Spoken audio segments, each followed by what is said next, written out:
నారాయణం నమస్కృత్య నరం చైవ నరోత్తమం దేవీం సరస్వతీం వ్యాసం తతో జయముదీరయేత్. ఓం క్లీం కృష్ణాయ గోవిందాయ గోపీజనవల్లభాయ నమః. గోవింద జయ శ్రీరామ. వాల్మీకి మహర్షి రామాయణంలో చాలా చోట్ల కాలోహి దురతిక్రమ అన్నాడు. అంటే కాలముని ఎవరూ దాటలేము. కాలప్రభావానికి లోను కాకుండా ఉండేవాడు ఎవడో ఉండడు. మహావీరుడు, నిన్నటి దాకా యుద్ధంలో ఆరితేరినవాడు, శత్రువులు సంహరించినవాడు మర్నాటి రోజు యుద్ధంలో చతికిలబడిపోవచ్చు. కోటీశ్వరుడు అనుకున్నవాడు కుదేలైపోవచ్చు. ఎందుకు పనికిరాడు అనుకున్నవాడు పండితుడు అవ్వవచ్చు. ఇదే కాలప్రభావం అన్నాడు. హనుమంతుడంతటి వాడు మహాభారతం అరణ్య పర్వంలో భీముడికి గంధమాదన పర్వతం మీద దర్శనమిచ్చాడు. హిమాలయ పర్వతాల్లో బదరీ దగ్గర గంధమాదన పర్వతం మీద దర్శనమిచ్చి భీముడి కోరిక మీద విశ్వరూపం చూపించి, ఈ విశ్వరూపం నేను బాగానే ఉందమ్మా, మళ్ళీ ఎందుకు మార్చావు, దాని జోలికి వెళ్ళకొచ్చావు. ఈ విశ్వరూపం నేను ఒకప్పుడు సీతాదేవికి చూపించిన రూపం కాదన్నాడు. సీతాదేవికి చూపించిన విశ్వరూపానికి ఇప్పటికీ సంబంధం లేదు. ఆ యుగమునకు ఈ యుగమునకు అంత తేడా ఉంది. ఆనాటి రూపం ఈనాడు నేను కూడా చూపించలేనన్నాడు. అంటే కాలం వల్ల ఎంత మార్పు వచ్చిందో ఆలోచించండి. అందువల్ల కాలమును పరమాత్మ స్వరూపంగా భావించి అనుక్షణం కాలాన్ని సద్వినియోగం చేసుకోవాలి. మీరంతా అలా సద్వినియోగం చేసుకుంటున్నారు. కాలస్వరూపుడు శ్రీకృష్ణ పరమాత్ముడు. అందుకే కాలోస్మి లోకక్షయకృత్ ప్రవృద్ధ అని భగవద్గీతలో 11వ అధ్యాయంలో అర్జునుడితో స్వయంగా శ్రీకృష్ణ పరమాత్ముడు చెప్పాడు. నేనే కాలాన్ని, నేనే మృత్యుదేవతని, లోకాన్ని అభివృద్ధి చేసేది, నాశనం చేసేది నేనే, సృష్టించేవాడిని నేనే, పెంచేవాడిని నేనే, మళ్ళీ త్రుంచేవాడిని నేనే అన్నాడు ఆయన. అందుకే లోక క్షయకృత్తు ప్రవృద్ధ. క్షయకృత్తు క్షయమును చేయువాడు అంటే నాశనం చేసేవాడు, క్షీణింపజేసేవాడు. ప్రవృద్ధ పెంచువాడు. ఇవన్నీ నేనే అన్నాడు ఆయన. ఇది గ్రహించిన జ్ఞానులు ఏం చేశారన్నమాట, శ్రీకృష్ణుడు కాలస్వరూపుడు గనక ఆయన చరిత్రని భక్తి శ్రద్ధలతో పారాయణం చెయ్యడం, ఆయన కథని వినడం, ఇతరులకి చెప్పడం, ఈ మూడింటి ద్వారా తరించవచ్చు అని లోకానికి పెద్దలు తెలియజేశారు. వీళ్ళందరిలోనూ ఆద్యుడు వేదవ్యాస మహర్షి. వ్యాసుడు విష్ణువు యొక్క అవతారాల్లో ఒకటి. వ్యాసో నారాయణో హరిహి అని. శ్రీ మహావిష్ణువు 22 అవతారాలు ఎత్తినట్టుగా భాగవతం చెబుతున్నది. ఇప్పుడు వాళ్ళంతా పారాయణ చేస్తున్నారు భాగవతాన్ని. 18,000 శ్లోకాలు. వాటిని 7 పూటలుగా విభజించుకొని 7 పవళ్ళుగా విభజించుకొని పారాయణ చేస్తున్నారు. ఈ 7 పూటల్లో వాళ్ళు పారాయణ చేసేటటువంటి భాగవతంలో 18,000 శ్లోకాలు ఉన్నాయి. ఈ 18,000 శ్లోకాలు స్వయముగా వేదవ్యాసుడు నారదుని ద్వారా విని మనకు అందించాడు. అసలు నిజానికి భాగవతం అట 100 కోట్ల సంఖ్యతో ఉండేదన్నారు. 100,000,000 ప్రవిస్తరమట. 100 కోట్ల శ్లోకాలంటే మానవ మాత్రం చదవగలడా? దేవతలకే చాలా కాలం పడుతుంది. 100 కోట్ల శ్లోకములను భగవంతుడైన బ్రహ్మదేవుడు నారదునికి సనక సనందనాదులకి ఇస్తే నారదాదులు దాన్ని ఏం చేశారు, 1,000,000 కుదించారు. నారదుడు వ్యాసునికి 1,000,000 శ్లోకాల భాగవతం అందిస్తే ఆయన ఈ కలియుగ మానవుల్ని ఎక్కువగా దృష్టిలో పెట్టుకున్నాడు. సహజంగా మానవులే అల్పాయుష్కులు, ఓపిక తక్కువ. అందున కలియుగ మానవులు ఎక్కువ కాలం అనారోగ్యంతో ఉంటారట. దానికి ఉదాహరణ ఇక మనమే కింద కూర్చోలేం కదా. కుర్చీలో కూర్చుంటే తప్ప కాసేపటికి కాళ్ళు లాగుతాయి. గట్టిగా 2 అడుగులు నడవలేము. ఎక్కువ తినలేరు, తింటే అరగదు, తినకపోతే నీరసం. అందువల్ల ఈ కలియుగంలో ఉన్న మానవుల్ని దృష్టిలో పెట్టుకుని ప్రాయేణ అలసాహ, సాధారణముగా మానవులు సోమరులై ఉంటారు. ఉన్న 4 రోజులు అనారోగ్యంతో ఉంటారు. ఏ పని చేసేటప్పుడైనా దానిలో లాభం ఉందా లేదా అని ఆలోచిస్తారు. మందభాగ్యులు, అదృష్టశాలురు కూడా కారు. వీడికి ఎక్కువ ఐశ్వర్యం ఉండదట. ఐశ్వర్యం అంటే డబ్బు అనుకోకండి సుమా, డబ్బు అనేది ఐశ్వర్యంలో ఒక భాగం. 9 రకాల ఐశ్వర్యముల గురించి భాగవతం చెప్పింది. అష్టైశ్వర్యముల గురించి కొన్ని పురాణాలు చెప్పాయి. ఏమి చెప్పినా మొత్తం మీద ఐశ్వర్యములలో ఆరోగ్యం మొదటి ఐశ్వర్యం. ఆరోగ్యం బాగుండడం కంటే గొప్ప సంపద ఏముంది? అన్నీ బాగుండి కాళ్ళు, చేతులు, కళ్ళు, కీళ్ళు, ఒళ్ళు అంతా బాగున్నప్పుడు ఆ వ్యక్తి ఏ పనైనా చేయగలుగుతాడు. తిన్నదరుగుతున్నప్పుడు హాయిగా వెళ్ళగలుగుతాడు. పైకి కిందకి మేడమెట్లకి దగ్గరికి వాడు అదృష్టవంతుడు. కాబట్టి ఆరోగ్యం ఒకటో సంపద. రెండవది శాంతి, గొప్ప సంపద. భార్యకి భర్తకి మధ్యలో ఐకమత్యం, పిల్లలకి తల్లిదండ్రులకి మధ్యలో ఐకమత్యం, ఆఫీసులో ఐకమత్యం, పొరుగిళ్ళు ఇరుగిళ్లతో ఐకమత్యం. మళ్ళీ మన ఇల్లు కట్టుకుంటూ ఉంటే వాడు వచ్చి రోజు గొడవ చేస్తుంటే అదో చికాకే కదా. ఇవన్నీ అశాంతులు ఎక్కువగా ఉంటాయి ఈ కలియుగంలో. ఈ అశాంతి లేకుండా అన్ని వేళలా మనశ్శాంతిగా ఉండడం ఉంది, ఇది గొప్ప సంపద. ఆరోగ్యం ఒక సంపద, శాంతి మరొక సంపద. మూడవది వాహన సంపద. వేళకి ఎక్కడికైనా వెళ్ళడానికి కావలసినటువంటి వాహనాలు సమయానికి అందుబాటులో ఉండడం అదొక సంపద. ఇక నాలుగవది దాసదాసీజన సంపద. చెప్పిన పని చెప్పినట్టుగా చేసి పెట్టేవాడు ఉంటే అదొక గొప్ప సంపద అన్నమాట. ఇక ఐదవది ఇంటిలోకి కావలసిన ధాన్యము, పప్పులు మొదలైనటువంటి ఆహార పదార్థాలు ఉండడం మరొక సంపద. గృహం అనేది ఒక సంపద. భార్యాభర్తల మధ్యలో ఐకమత్యం గొప్ప సంపద. వీటితో పాటు మిగతా కనకాలు మొదలైనటువంటి సంపదలు. ఈ సంపదల్లో ఐశ్వర్యము కేవలం ఇవాళ కలియుగంలో ఉన్నటువంటి మానవుల దృష్టిలో డబ్బు మాత్రమే అనుకుంటారు. ఈ డబ్బు కేవలం మాత్రమే, ఒక భాగమే. మిగతావి లేనప్పుడు ఇవన్నీ వ్యర్థమైపోతాయి. గోధన, గజధన, వాజిధను ఔరు రతన ధన కాన్ జబ్ ఆవయి సంతోష ధన సబధన ధూళి సమాన్ అని తులసీదాస్ గారు అన్నారు. మీ ఇంట్లో గోవులు ఉన్నాయి, ఏనుగులు ఉన్నాయి అంటే వాహనాలు ఉన్నాయి, ఇంకా రకరకాల సంపదలు ఉన్నాయి, అన్నీ ఉన్నాయి. కానీ సంతోషం అనే డబ్బు ఒకటి లేనప్పుడు ఇది మట్టి. సంతోషం వచ్చినప్పుడు ఇది నిజంగా మట్టితో సమానం, ధూళితో సమానం అన్నాడు ఆయన. కాబట్టి సంతోషం గొప్పతనం. ఇవన్నీ కలియుగ మానవులకు ఉండవు కనుక వీళ్ళని మందభాగ్యులు అన్నారు. మంచి పనులు చెయ్యరు. ఇలాంటి వాళ్ళకి ఎక్కువసేపు భాగవతం, భారతం లాంటి గ్రంథములను చదవడానికి, వినడానికి, వినిపించడానికి మొదలైన వాటికి సమయం ఉండదు కనుక అమ్మ బాబాయ్ 1,000,000 శ్లోకములు వ్యర్థం అనుకుని 18,000 శ్లోకములు కుదించి రాశాడు ఆయన. ఎక్కడి 100 కోట్లు అది భూలోక మానవులకి 18,000 శ్లోకములుగా దిగిందంటే సారాంశాన్ని అందించాడు ఆయన. ఈ 18,000 శ్లోకాలు చదవండి అంటేనే వాళ్ళ మానవులకి సమయం సరిపోవట్లేదని మధ్యలో నన్ను గెంటాడు వేదవ్యాసుడు. పాపం వాళ్ళు అన్ని శ్లోకాలు వాడు చదవలేరు, వాళ్ళ బదులు చదివించు, అందులో ఉన్న కొంత సారాంశాన్ని పురాణ రూపంలో అందించు, వినడానికంటే ఒక 2 గంటలు ఓపిక ఉంటుంది. ఆ తర్వాత వాళ్ళు ఎక్కువసేపు కూర్చోలేరు. మళ్ళీని ఇప్పుడు టైం చూసుకుంటారు అనమాట. 6ంటికి అన్నారు, 6:30కు మొదలెట్టారు. కనుక కనీసం ఈయన అన్నమాట ప్రకారం 8ంటికైనా ఆపుతాడా లేదా, తదనంతరం ఇంటికి వెళ్ళి భోజనం చేసి పడుకుందామా లేదా అని అనిపిస్తుందట. మీరు మహాత్ములండి, మీకు అలా అనిపించదు. అంత దుర్మార్గులు, పాపాత్ములు ఇక్కడికి రారు. ఒకవేళ ఎవరికైనా అనిపించినా ఆ టైంకి వాళ్ళు వదిలేయాలి తప్పనిసరిగా. అవునా? ఇవన్నీ దృష్టిలో పెట్టుకొని కలియుగంలో ఉన్న మానవుల యొక్క ఆరోగ్య స్థితిని దృష్టిలో పెట్టుకుని 18,000 శ్లోకములతో వేదవ్యాసుడు రాశాడు. విష్ణువు యొక్క 22 అవతారాల్లో ఒకటైన వేదవ్యాస అవతారం ఈ భాగవతాన్ని మనకి కేవలం 18,000 శ్లోకాలతో అందించింది. అందించి ఆయన ఏం చెప్పాడు? నాయనలారా, కాలమును సద్వినియోగం చేసుకుంటే కాలస్వరూపుడైన కృష్ణుడి యొక్క అనుగ్రహం పొందవచ్చు. దానివల్ల మనశ్శాంతి లభిస్తుంది, ఆరోగ్యం లభిస్తుంది, సంకల్పం సిద్ధిస్తుంది అని సూచన చేశాడు. భాగవతం ఎటువంటిది? అమృతం కంటే గొప్పదన్నాడు ఆయన.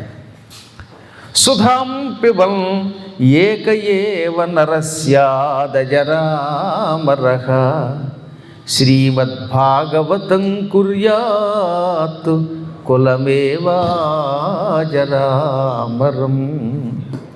అమృతం తాగిన వాడినొక్కడే అజరామరుణ్ణి చేస్తుంది. దేవతలు మీ మీద అభిమానంతో పట్టుకొచ్చి ఒక గ్లాసుతో ఒక అమృతం ఇచ్చారనుకుందాం. ఆ అమృతం తాగితే ఏ సుధ గారు ఆ సుధ తాగింది అనుకుందాం కాసేపు. ఇంకా ఆవిడ ఈ కలియుగాంతం వరకు, కలియుగం పూర్తయ్యేదాకా ముసలితనం ఉండదు, చావు ఉండదు. యుగాంతం అయ్యాక మళ్ళీ అమృత ప్రభావం పోతుందిలేండి, అప్పుడు ఇంకా మనకి ఈ అమృత ప్రభావం ఉండదు. కనీసం యుగాంతం వరకు ఆవిడొక్కతే, పైగా ఏకయేవ తారొక్కతే, మళ్ళీ వాళ్ళంతా ముసలాళ్ళు అయిపోతారు. ఆవిడ మాత్రమే ముసలితనం లేకుండా అలా ఎప్పుడు చూసినా 16 ఏళ్ల పడుచులో ఉంటుందట. అందువల్ల అమృతం పెద్ద గొప్పది కాదన్నారు. ఎవరికి లభిస్తే వాళ్ళు మాత్రమే అదృష్టవంతులు. కానీ భాగవతం అనే ఒక అమృతం ఉన్నదే, దీనిని చెవులతో సేకరిస్తే అంటే శ్రద్ధతో వింటే కులమేవ అజరామరం, వంశమంతా జరామరణములు లేకుండా అయిపోతుంది. అనగా ఆ వంశంలో ఉన్నటువంటి వాళ్ళందరూ మళ్ళీ భూమి మీద పుట్టరు. భూమి మీద పుట్టిన వాడికే కదా ముసలితనము చావు వస్తాయి.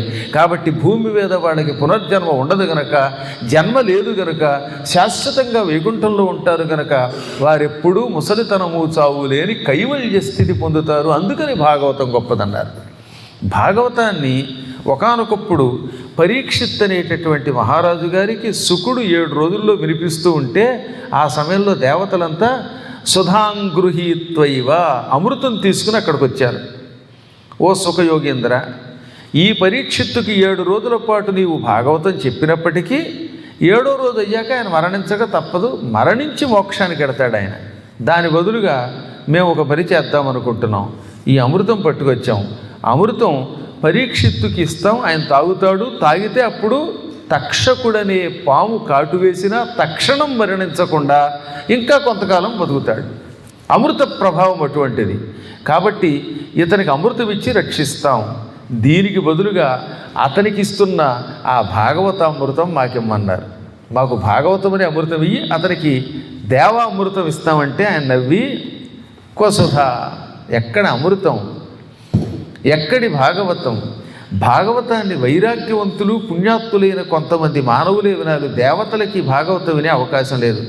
దేవతలకట ఇలా డైరెక్ట్గా కుర్చీలో కూర్చునే అవకాశం, భాగవతం వినే అవకాశం ఇవ్వలేదు. ఇది మానవులకు మాత్రమే ఇచ్చారు. ఒకవేళ దేవతలు వినాలనుకుంటే ఏం చేయాలి? అదృశ్య రూపంలో పైన కూర్చుని వినాలి. అంతేగాని గురువుల ఎదురుగుండా మీలాగా శ్రోతృ రూపంలో వినేవాళ్ళ రూపంలో కూర్చుని వినే యోగం లేదు పమ్మన్నాడు.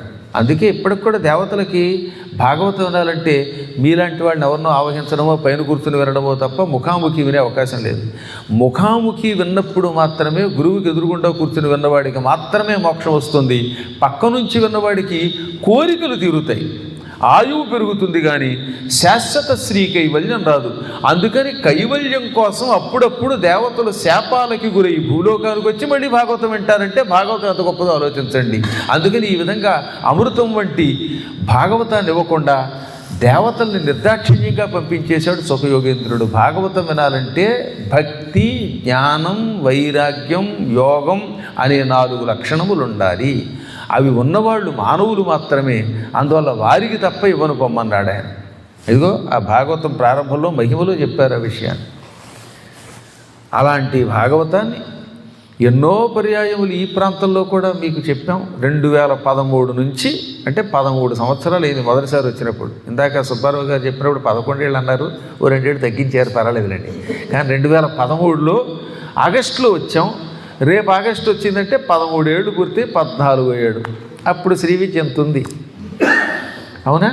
అంటే కాలం ఎంత వేగంగా మారిపోతుంది చూడండి. కాలోహి త్వరతిక్రమ. నేను అప్పుడు ఇప్పుడు 16 ఏళ్ళు అనుకోండి, వాళ్ళంతా ముసలాడు అయిపోయారు. నా కళ్ళ ముందు నరేష్ పూర్తిగా రిటైర్ అయిపోయాడు. ఆయనకంటే వాళ్ళ నాన్నగారే కాస్త పొడుచులే కనపడుతున్నారు. అందువల్ల చెప్పొచ్చేదంటే కాలము యొక్క లక్షణం ఇలా ఉంటుంది. ఇటువంటి కాల ప్రభావానికి గురి కాకుండా చేసే శక్తి భాగవతం అన్నది. భాగవతం 7 రోజులు విన్నాడని చెప్పాక పరీక్షిత్తు. అందులో శ్రీకృష్ణ కథామృతం చాలా గొప్పది కనుక శ్రద్ధాసక్తులతో వినేవాడు ఆయన. శ్రీకృష్ణుడి యొక్క లీలలు వింటూ ఉంటే ఏదో తెలియని బ్రహ్మానందం కలుగుతుంది. శ్రీకృష్ణుడు ఆది యోగి, యోగేశ్వరుడు, సకల లోకేశ్వరుడు, గుణత్రయాలకు అతీతుడు. అప్పటికీ ఇప్పటికీ జగద్గురువు అనేటటువంటి పేరు మొట్టమొదట ఆయనకే చెల్లింది అన్నారు. ఆ తర్వాత ఆది శంకరాచార్య వారు కలియుగంలో. ఇప్పుడు ఈ మధ్యకాలంలో అశుద్ధ గురువులు చాలామంది వచ్చారండి. ఇంత ఒట్టెట్టేసుకుని రకరకాల దిక్కుమాలిన కథలు చెప్పి నోటికొచ్చిందల్లా మాట్లాడేటటువంటి పాపాత్ములు కలియుగంలో పెరిగిపోతారని చెప్పి ఎప్పుడో భాగవతంలో రాశారు, భవిష్య పురాణంలో రాశారు. అలాంటి వాళ్ళు తయారయ్యారు. ఆశ్చర్యం, తెగ తినేసి ఇంతంత లావైపోయి వరాహ స్వరూపంలో ఉన్నవాడు వీడు గురువులు ఏమిటి? అసలు గురుస్వరూపం ఎలా ఉంటుంది? యోగశక్తితో చక్కగా శరీరం చూస్తే సులాకగా ఉంటూ నేల మీద కూర్చోగలిగేటటువంటి వాడు గురువులు అంటే. ఇప్పుడు ఈ కలియుగంలో చాలామంది మారిపోయారులేండి. వీళ్ళ పక్కన పెడితే ముందు కృష్ణుడు జగద్గురువు. వసుదేవసుతం దేవం కంసచాణూరమర్దనం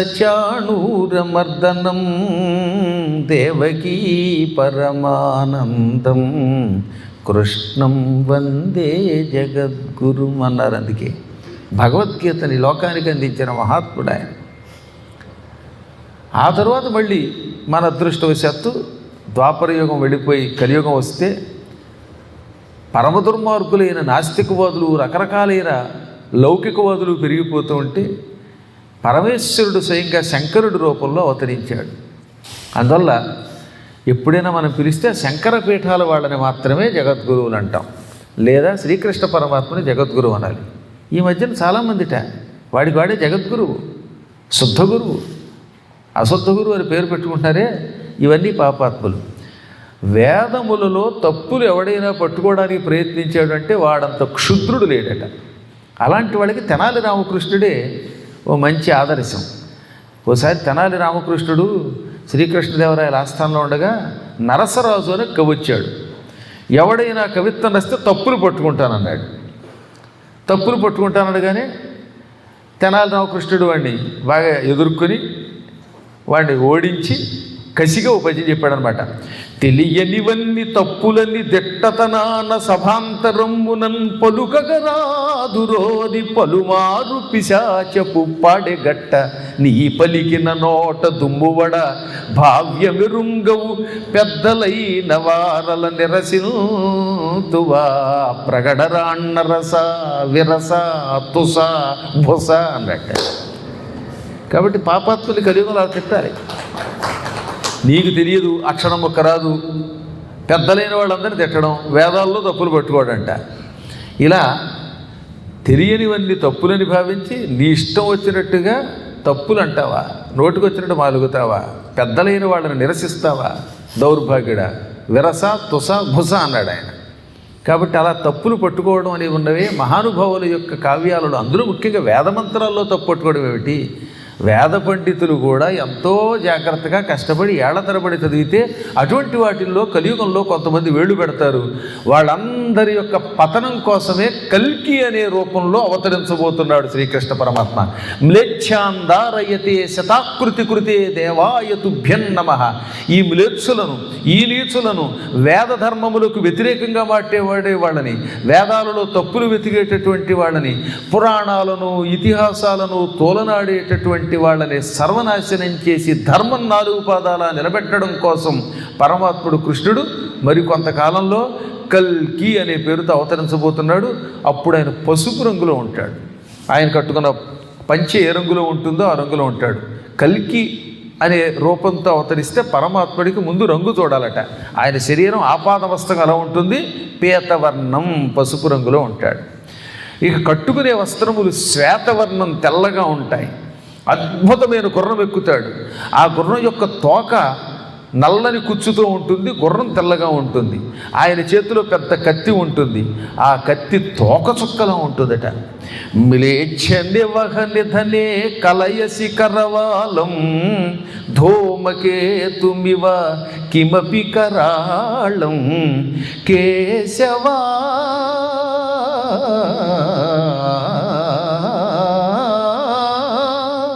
కేశవ ధృత కల్కి శరీర జయ జగదీశ హరే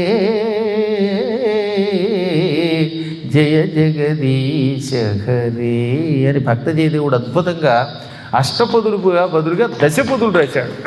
దశావతార స్తోత్రం చేస్తూ ఈ మ్లేచ్ఛులను చీల్చి చెండాడడం కోసం ధూమకేతువులాగా అంటే తోకచుక్కలాగా మిరిసిపోతున్న ఖడ్గాన్ని చేత్తో పట్టుకుని తెల్లని గుర్రం ఎక్కి సంచరిస్తావు, వీళ్ళందరినీ నాశనం చేస్తావు, మళ్ళీ ధర్మం 4 పాదాల నిలబెడతావు, వేదముల యొక్క ధర్మం పరిఢవిల్లుతుంది అన్నాడు ఆయన. ఈ అవతారం ఎత్తాలి అంటే శ్రీకృష్ణ పరమాత్మని చరిత్ర వినాలి. ఒకప్పుడు పరీక్షిత్ నరేంద్రుడు సుఖస్థలం అనే స్థలంలో ఎంతో శ్రద్ధతో 7 రోజులు భాగవతం విన్నాడు. ఈ సుఖస్థలం ప్రస్తుతం ఢిల్లీ నుంచి హరిద్వార్ వెడుతూ ఉంటే దారిలో ఉంటుంది. ఢిల్లీ నుంచి హరిద్వార్ వెడుతుంటే ముజఫర్ నగర్ అని ఉంటుంది, ముజఫర్పూర్. సరిగ్గా ఢిల్లీకి ఇంచుమించుగా ఒక 100 కిలోమీటర్ల దూరంలో ఉంటుంది. గంగా నదీ తీరం. హరిద్వార్ నుంచి వస్తున్న గంగ 3 పాయలు అవుతుంది. అందులో ఒక పాయ ఈ సుఖస్థలం నుంచి వెడుతుంది. హిందీ వాళ్ళు సుఖతాల్ అంటారు. స్థల శబ్దం తాళ్ళు అయిపోతుంది కనుక.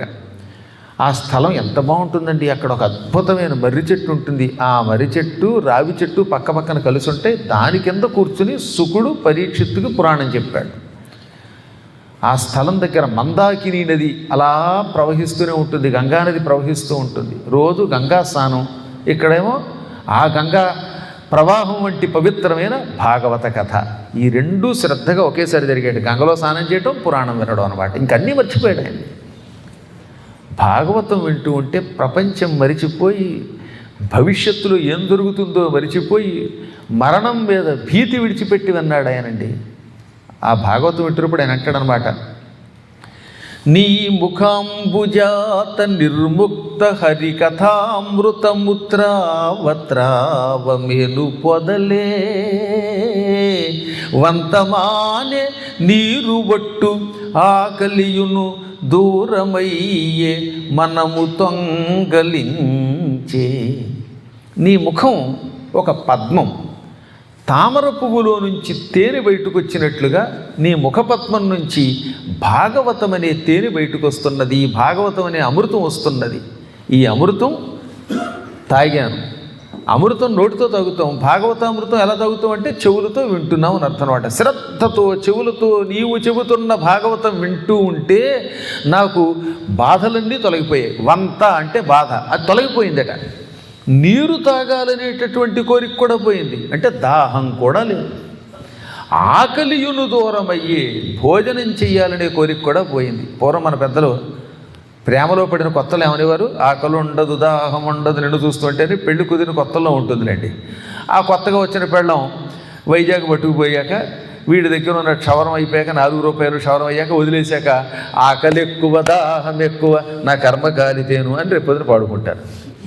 ఇప్పుడు మొదట్లో అలా ఉంటుంది. కానీ భాగవతం అలా కాదు. నిజంగా శ్రద్ధాసక్తులతో భాగవతం వింటే ఆకలి దప్పిక తెలియవండి. దానిలో ఉన్న మాధుర్యం అటువంటిది. అందుకే అన్నీ మరిచిపోయి నీ ద్వారా భాగవతం వింటున్నాను, శ్రద్ధగా వింటున్నాను. శ్రీకృష్ణుడి యొక్క అవతారం, ఆ అవతార కథలు, లీలలు నీ ద్వారా విని తరించాలనుకుంటున్నాను, చెప్పమని అడిగితే అప్పుడు శుకుడు ఆయనకి కృష్ణ పరమాత్మను లీలలు చెప్పాడనమాట. ఏమని, సమ్యక్ వ్యవసిత బుద్ధిస్తవ రాజర్షి సత్తమా వాసుదేవ కథాయాం తే యజ్జాతా నైష్ఠికీరతి వాసుదేవ కథా ప్రశ్నః పురుషాన్ త్రీన్ పునాతి వక్తారం పృచ్ఛకం శ్రోతృన్ తత్పాదసలిలం యథా. మహారాజా, నువ్వు ఎంతో అదృష్టవంతుడివి. ఈ భూలోకంలో చాలామంది ఉన్నారు, ఏవో పిచ్చి కథలు చదువుతూ ఉంటారు. కానీ నువ్వో శ్రీకృష్ణుడి కథలు మాత్రమే వినాలి అని దాని మీద నీ మనస్సు లగ్నం చేశావు.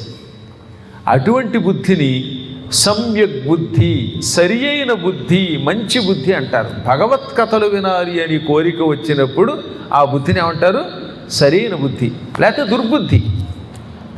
హాయిగా భగవంతుడికి ఇంత సేవ చేసుకుంటూ ఆయన కథలు వింటూ మన ఉద్యోగం, మన ధర్మం నిర్వహించు, మన పోషణ మనం చూసుకోవడం కంటే ఈ లోకంలో కావలసినదేమున్నది?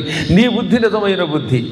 వాసుదేవుని కథలు ఎటువంటివి? త్రీన్ పురుషాన్ పునాతి, 3 రకాల వ్యక్తులను పవిత్రం చేస్తాయి. అందులో మొదటివాడు వక్తారం, అంటే ఉపన్యాసం చెప్పిన వాళ్ళు. ముందు ఉపన్యసించే వాళ్ళని తరింపజేస్తాయి. భాగవతం చెప్పేవాడు తరిస్తట. ముందు మాకే ఇచ్చారు ప్రిఫరెన్స్. ఆ తర్వాత పృచ్ఛకం, ఏమంటే మాకు అనుమానం ఉంది అని పురాణం అయిపోయాక ఏవైనా నిజంగా సందేహం వస్తే ఆ సందేహం అడిగినవాడు, వాడు తరిస్తాడు. శ్రోతృన్, వినేటటువంటి వారిని తరింపజేస్తుంది.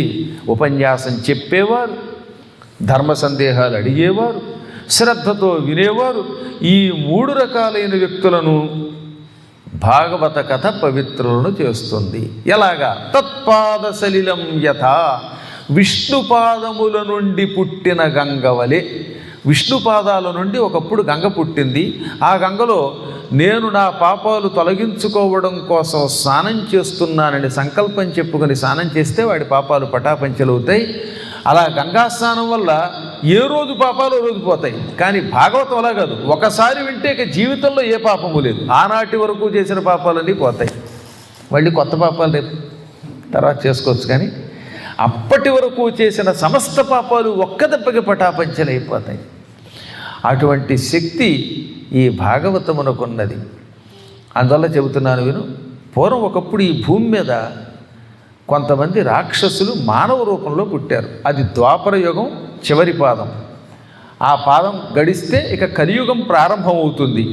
కలియుగ ప్రారంభమునకు కొంత ముందు ద్వాపర యుగం చివరి పాదంలో భూమి మీద లక్షలాది మంది రాక్షసులు మహారాజవంశంలో పుట్టారు. కంసుడు, జరాసంధుడు, శిశుపాలుడు, దంతభక్తుడు, విదూరథుడు, పౌండ్రక వాసుదేవుడు, సాల్వుడు, దుర్యోధనాదులు వీళ్ళంతా రాక్షస వంశతో పుట్టినవాడే. దుర్యోధనుడు కలిపురుషుడు. కలిపురుషుడు యొక్క వంశతో దుర్యోధనుడు పుట్టాడు. ఇంకా జరాసంధాదులందరూ రాక్షసులే. కాలనేమి అనే రాక్షసుడు కంసుడిగా పుట్టాడు. వీళ్ళంతా పుట్టి భూమిని ఆక్రమించారు. అవడానికి వీళ్ళంతా మహారాజుల రూపంలో ఉంటారు. కానీ వీళ్ళంతా రాక్షసులు. అయ్యో వీడు రాజుగారు కదా అని దగ్గరికి వెడితే కొంపలు ముంచేస్తారు. అలాంటి సమయంలో కూడా దేవతల అంశతో పుట్టిన రాజులు కొందరున్నారు. ఇదిగో పాండు మహారాజు గారు, ఉగ్రసేన మహారాజు, సూరసేన మహారాజు, ఇలా కొంతమంది దేవతలు. కానీ 75% ఆ రోజుల్లో రాక్షసులు పుట్టారట ఒకేసారి. ఇప్పుడు కూడా కలియుగంలో భారతదేశానికి స్వాతంత్రం వచ్చిన దగ్గర నుంచి 70 ఏళ్ళు పరిపాలించిన వాళ్ళంతా రాక్షసులని చెప్పారు. నేను చెప్పలేదు. ఆ తర్వాత 2014 నుంచి విష్ణుమూర్తి వంశతో పుట్టిన ఆయన పరిపాలిస్తాడని భవిష్య పురాణంలో రాశాడు. అదే జరుగుతుంది. నేను చెప్పలేదంటే వ్యాసుడు చెప్పాడు. ఇంకా ఆ భస్మాసుర హస్తానికి సంబంధించిన ఒక రాహుగ్రహం ఉంది భూలోకంలో. ఈ రాహు యొక్క పీడ పోవడానికి అప్పుడప్పుడు హనుమత్ కవచం చేసుకోవాలి. లేకపోతే ప్రమాదమని వేదవ్యాసుడు ఎంతో శ్రద్ధతో ఎప్పుడో భవిష్య పురాణంలో చెప్పాడు. భగవంతుడి దేవల్ల మీరంతా ఉత్తములు కనుక వెంటనే గ్రహించారు కనుక ఆ పీడా నివారణ కోసం రోజు కూడా అసలు ఒరిజినల్ గ్రహాలని ప్రార్థించండి. ఈ భూలోక గ్రహాన్ని యొక్క పీడ తక్షణం పోతుంది. అందువల్ల ఆ రోజుల్లో అలాంటి రాక్షసులు పెరిగిపోవటం వల్ల పాపాత్ములు పెరిగిపోయి హింస ఎక్కువైపోయింది. భూదేవి ఈ బరువు తట్టుకోలేకపోయింది. భూమి ఎంతమంది పుణ్యాత్ములనైనా మొయ్యగలదు, కానీ పాపాత్ముల్లో ఒక్కడు కూడా మొయ్యలేదండి. సత్యం చెప్పేవాడు 1,000,000 మందిని చాలా తేలిగ్గా మోస్తుంది. అసత్యం ఆడేవాడిని ఒక్కడిని మొయ్యలేదు. అలాగే నిత్యం జ్ఞానంతో ఉండేటటువంటి సాత్వికులు కొన్ని 1,00,000 మందిని మొయ్యగలదు. అజ్ఞానులను, మూర్ఖులను అస్సలు మొయ్యలేదు. అందులో ఆ సమయంలో ఉన్నవాడు ఎవరు? ఏ దుర్హృద పాపరత విమూఢ హింసారత నాస్తిక మార్గసక్త గురుద్రుహో వేద వినిందకాశ్చ. ఒకటి, హింస బాగా చేసేవాళ్ళు, వేదములకు వ్యతిరేకంగా నడుచుకునే నాస్తికులు, హింసతో బతికేటటువంటి వాళ్ళు, గురుద్రోహులు. ప్రత్యేక చెప్పారు గురుద్రోహ అని. గురువుగారు చచ్చినా మీరు మెడపట్టుకుంటే వెళ్ళండి అంటాడా? మర్నాడు వెళ్ళిపోతాడు, వాడు పారిపోతాడు. అంత దుర్మార్గులు కలియుగంలో పెరిగిపోతారట. అన్నం పెట్టిన వాడికి కూడా ద్రోహం చేస్తారట. అంత దుర్మార్గులు కలియుగంలో గురుద్రోహులు పెరిగిపోతారని చెప్పారు. మిత్రద్రోహులు, వేద వినిందకులు, ఇలాంటి దుర్మార్గులు ఎక్కువైపోతే వీళ్ళ బరువు తట్టుకోలేక భూదేవి ఏడుస్తుందనమాట. అదే మీలాంటి పుణ్యాత్ములు ఉన్నారనుకోండి, మీరు ఎంతమంది ఉన్నా ఆవిడకి అసలు బరువు ఉండరండోయ్. ఇప్పుడు ఇక్కడికి భాగవత సప్తాహానికి వచ్చిన వాళ్ళు, లేదా పరోక్షంగా గోత్రనామాలతో ఇందులో పాల్గొన్నటువంటి వాళ్ళు, ఇలాంటి వాళ్ళు భూదేవికి హంస ఈకలు లాంటి వాళ్ళట. హంస యొక్క ఈకలు, రెక్కలు చాలా మృదువుగా ఉంటాయి, బరువు ఉండదు. అలాగే మీరు కూడా అస్సలు బరువుగా ఉండరు. కానీ ఆ పాపాత్ములు ఉండాలి, ముఖ్యంగా తురకాళ్ళు. వీళ్ళంతా చాలా బరువు. ఈ బరువు తట్టుకోలేక పాపం ఆ ద్వాపరయుగం చివరి పాదంలో భూదేవి గోవు రూపం ధరించింది. కళ్ళ వెంబడి నీళ్లు కార్చింది. బ్రహ్మలోకానికి వెళ్ళింది. బ్రహ్మదేవా నన్ను రక్షించు అంది. పాపం నేను ఏ ముహూర్తంలో పుట్టానో ఎప్పుడు పాపాత్ములు పెరిగిపోతున్నారు, వీళ్ళను మొయ్యలేకపోతున్నాను. ఆ కృష్ణుడు అప్పుడప్పుడు అవతరిస్తాడు, ఈ దుర్మార్గులు చంపుతాడు, ఆయన వెళ్ళిపోగానే మళ్ళీ మొదలైపోతున్నారు పాపాత్ములు. అందువల్ల రక్షించమని అశ్రుముఖి ఖిన్న క్రందంతి కరుణం విభో, కళ్ళ వెంబడి నీళ్లు కారుస్తూ ఖిన్నురాలై ప్రభువు రక్షించని ప్రార్థించింది. అప్పుడు బ్రహ్మదేవుడు ఆవిడ్ని ఓదార్చి వైకుంఠానికి తీసుకెళ్ళాడు. దేవతలతో పాటు ఈ గోరూపంలో ఉన్న భూదేవిని కూడా వెంట పెట్టుకుని బ్రహ్మలోకానికి వెళ్ళాడు. తీరా బ్రహ్మదేవుడు వైకుంఠానికి వెడితే అక్కడ విష్ణువు కనపడలేదు, ఆదిశేషుడు ఉన్నాడు. కానీ కారణం ఏమిటి? పరమాత్ముడు సర్వాంతర్యామి అని సామాన్యులకు తెలియకపోవచ్చు, కానీ బ్రహ్మకి తెలుసు. బ్రహ్మకి ఈ చరాచర జగత్తంతా పరమాత్మ స్వరూపం తెలుసు కదా. అసలు విష్ణువు అనే శబ్దానికి అర్థం వ్యాపకశీలత్వాత్ విష్ణు, అంతటా వ్యాపించి ఉండేవాడు విష్ణువు. కానీ ఆయన వైకుంఠంలో తప్ప మరో చోట లేడనుకుని రావడం వల్ల కావాలని కనపడకుండా పోయాడు. అది గ్రహించి పురుషం పురుష సూక్తేన ఉపతస్థే సమాహిత, పురుష రూపంలో దర్శనమిచ్చే ఆ పురుషోత్తముణ్ణి పురుష సూక్తం చదివి ఆనందపెట్టాడు. ఓం సహస్రశీర్ష పురుష సహస్రాక్ష సహస్రపాత్ అంటూ మొదలుపెట్టి స్తోత్రం చేశాడు. ఆ స్తోత్రములకు మెచ్చుకున్న పరమాత్ముడు కనపడకుండా వినపడ్డాడు. అంటే ఆయనకు ఆకాశవాణి రూపంలో మాటలు వినపడ్డాయి తప్ప స్వామి కనపడలేదు. ఆ మాటలు వినగానే టక్కున కళ్ళు విప్పి, ఓ భూదేవి, దేవతలారా, నేను శ్రీమన్నారాయణుని సందేశం విన్నాను, దాన్ని చెబుతున్నాను వినండి. ఈ భూదేవి యొక్క కష్టం ఆయనకి తెలుసు. భూలోకంలో ఉన్న పాపాత్ముల్ని సంహరించడం కోసం స్వామివారు ఒక ప్రణాళిక వేశాడు. దాని ప్రకారం వసుదేవ గృహే సాక్షాత్ భగవాన్ పురుష పరః జనిష్యతే తత్ప్రియార్థం సంభవంతు సురస్త్రియః. వసుదేవుడి గృహంలో దేవకికి వసుదేవుడికి వాసుదేవుడనే పేరుతో పరమాత్మ పుట్టబోతున్నాడు. ఆయనకి మీరు సేవ చెయ్యాలి గనక దేవతా స్త్రీలంతా గోపికలుగా పుట్టండి, యాదవ వంశంలో పుట్టండి. అలాగే దేవతలు కూడా యాదవులుగా జన్మించండి. శ్రీ మహావిష్ణువు పడుకోవడానికి పానుప్పుగా ఉపయోగపడేటటువంటి వాసుదేవుడి అంశస్వరూపుడు ఆదిశేషుడు బలరాముడనే పేరుతో ఆయనకి అన్నగా పుడతాడు. ఈ ప్రపంచమంతా ఒక మాయ చేత ఆవరింపబడి ఉంటుంది. ఆ మాయని యోగమాయ, వైష్ణవమాయ, మహామాయ అని పిలుస్తారు. ఆ మహామాయ యశోదాదేవికి నందునికి కూతురుగా పుడుతుంది. సరిగ్గా ఆవిడ పుట్టిన సమయంలో దేవకీదేవి అష్టమ గర్భంలో కృష్ణుడనే పేరుతో స్వామి పుడతాడు. ఇద్దరూ ఒకే ముహూర్తంలో, ఒకరు గృహంలో నందుని ఇంటిలో, ఒకరు దేవకీ గృహంలో పుడతారు. పుట్టాక స్వామివారు ఏమో నందగృహానికి కడతారు, ఆమెమో దేవకీ గృహానికి వస్తుంది. ఆమె అవతారం సాధిస్తుంది. స్వామి భూలోకంలో 125 సంవత్సరములు జీవించి దుష్ట శిక్షణ శిష్టరక్షణ చేస్తాడు అని భూదేవిని ఓదార్చాడు ఆయన. అంటే దీన్ని బట్టి ఇంత ప్రణాళిక ఉన్నది. స్వామివారు అందుకే 125 ఏళ్ళు ఉన్నాడు. ఇలా వరం ఇచ్చిన తర్వాత సరిగ్గా అన్నమాట నిలబెట్టుకోవడానికి దేవకీ వసుదేవులకి అష్టమ గర్భంలో జన్మించాడు ఆయన. ఆ కాలంలో మధురా నగరాన్ని రాజధానిగా చేసుకుని మాధురము, సోరశానము అని 2 ప్రాంతాలని పరిపాలించేవారు యాదవరాజులు. ఇప్పుడు మధురా నగరం అంటే ఆగ్రా దాటాక ఢిల్లీ వెడుతూ ఉంటే ఉంటుంది. ఇటు ఉత్తరప్రదేశ్ వైపు కొంత, అటు ఢిల్లీకి దగ్గరలో కొంత ప్రాంతం. ఈ 2 ప్రాంతములలో ఒకదాన్ని మాధురమని, ఒకదాన్ని సోరశానమని పిలిచేవారు. ఈ 2 చిన్న రాష్ట్రాలకి మధ్యలో మధురా నగరం రాజధానిగా ఉండేదన్నమాట. అందుకని ఆగ్రా నుంచి అటువైపు వెళ్ళే ప్రాంతం అంతా సోరశానమని, ఇటువైపు వెళ్ళేదంతా మాధురమని పిలిచేవారు. అలా మధురా నగరాన్ని రాజధానిగా చేసుకుని ఆ రోజుల్లో సోరసేనుడని ఒక రాజు పరిపాలించాడు. ఈ సోరశాన మహారాజు గారికి వరసగా 8 మంది కొడుకులు ఉన్నారు. అందులో పెద్దవాడి పేరు వసుదేవుడు. ఇంకా అతనికి కృష్ణుడు, ధార్తరాష్ట్రుడు మొదలైన 7 తమ్ముళ్ళు ఉన్నారు. 8 మంది కొడుకుల తర్వాత మళ్ళీ కూతుళ్ళు కూడా 8 మంది ఆయనకి. అందులో పెద్దావిడికి పృథ అని పేరు పెట్టారు. తెల్లగా ఉండేది, చాలా అందంగా ఉండేది. ఈ పృథని కుంతిబోధుడు అనే రాజుగారు నాకు పిల్లలు లేరని చిన్నప్పుడే తీసుకుపోయి పెంచుకున్నాడు. అందుకని ఆవిడికి కుంతి అని పేరు వచ్చింది. వసుదేవుడి పెద్ద చెల్లెలు కుంతి, అసలు పేరు పృథ. ఇంకా తర్వాత సాత్వతి, ఇదిగో ఈవిడ కొడుకే శిశుపాలుడు. ఆ తర్వాత రాజాధిదేవి అని ఒక ఆవిడ ఉన్నది. ఈవిడకి మిత్రవింద, విందానువిందులు పుట్టారు. ఆ మిత్రవింద ఏది మేనత్త కూతురు అవుతుంది కనుక కృష్ణుడికి 8వ భార్యలో ఒక భార్య అయ్యిందనమాట. ఇది కాక దృషద్వతి అని ఇంకొక ఆవిడ ఉన్నది.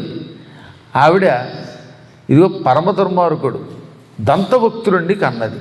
ఈ విధంగా మొత్తం అంతా బీరకాయ పిచ్చుట్టకాలి వాళ్ళంతా. శిశుపాలుడు దంతభక్తుడు, కృష్ణుడితో ఇంత విరోధించిన వాడు, ఆయనకి స్వయాన మేనత్త పిల్లలే. కుంతీదేవికి చెల్లెళ్ళ పిల్లలే వాళ్ళు. అందుకని శిశుపాలుడు ధర్మరాజు గారికి పిన్ని కొడుకేనండోయ్.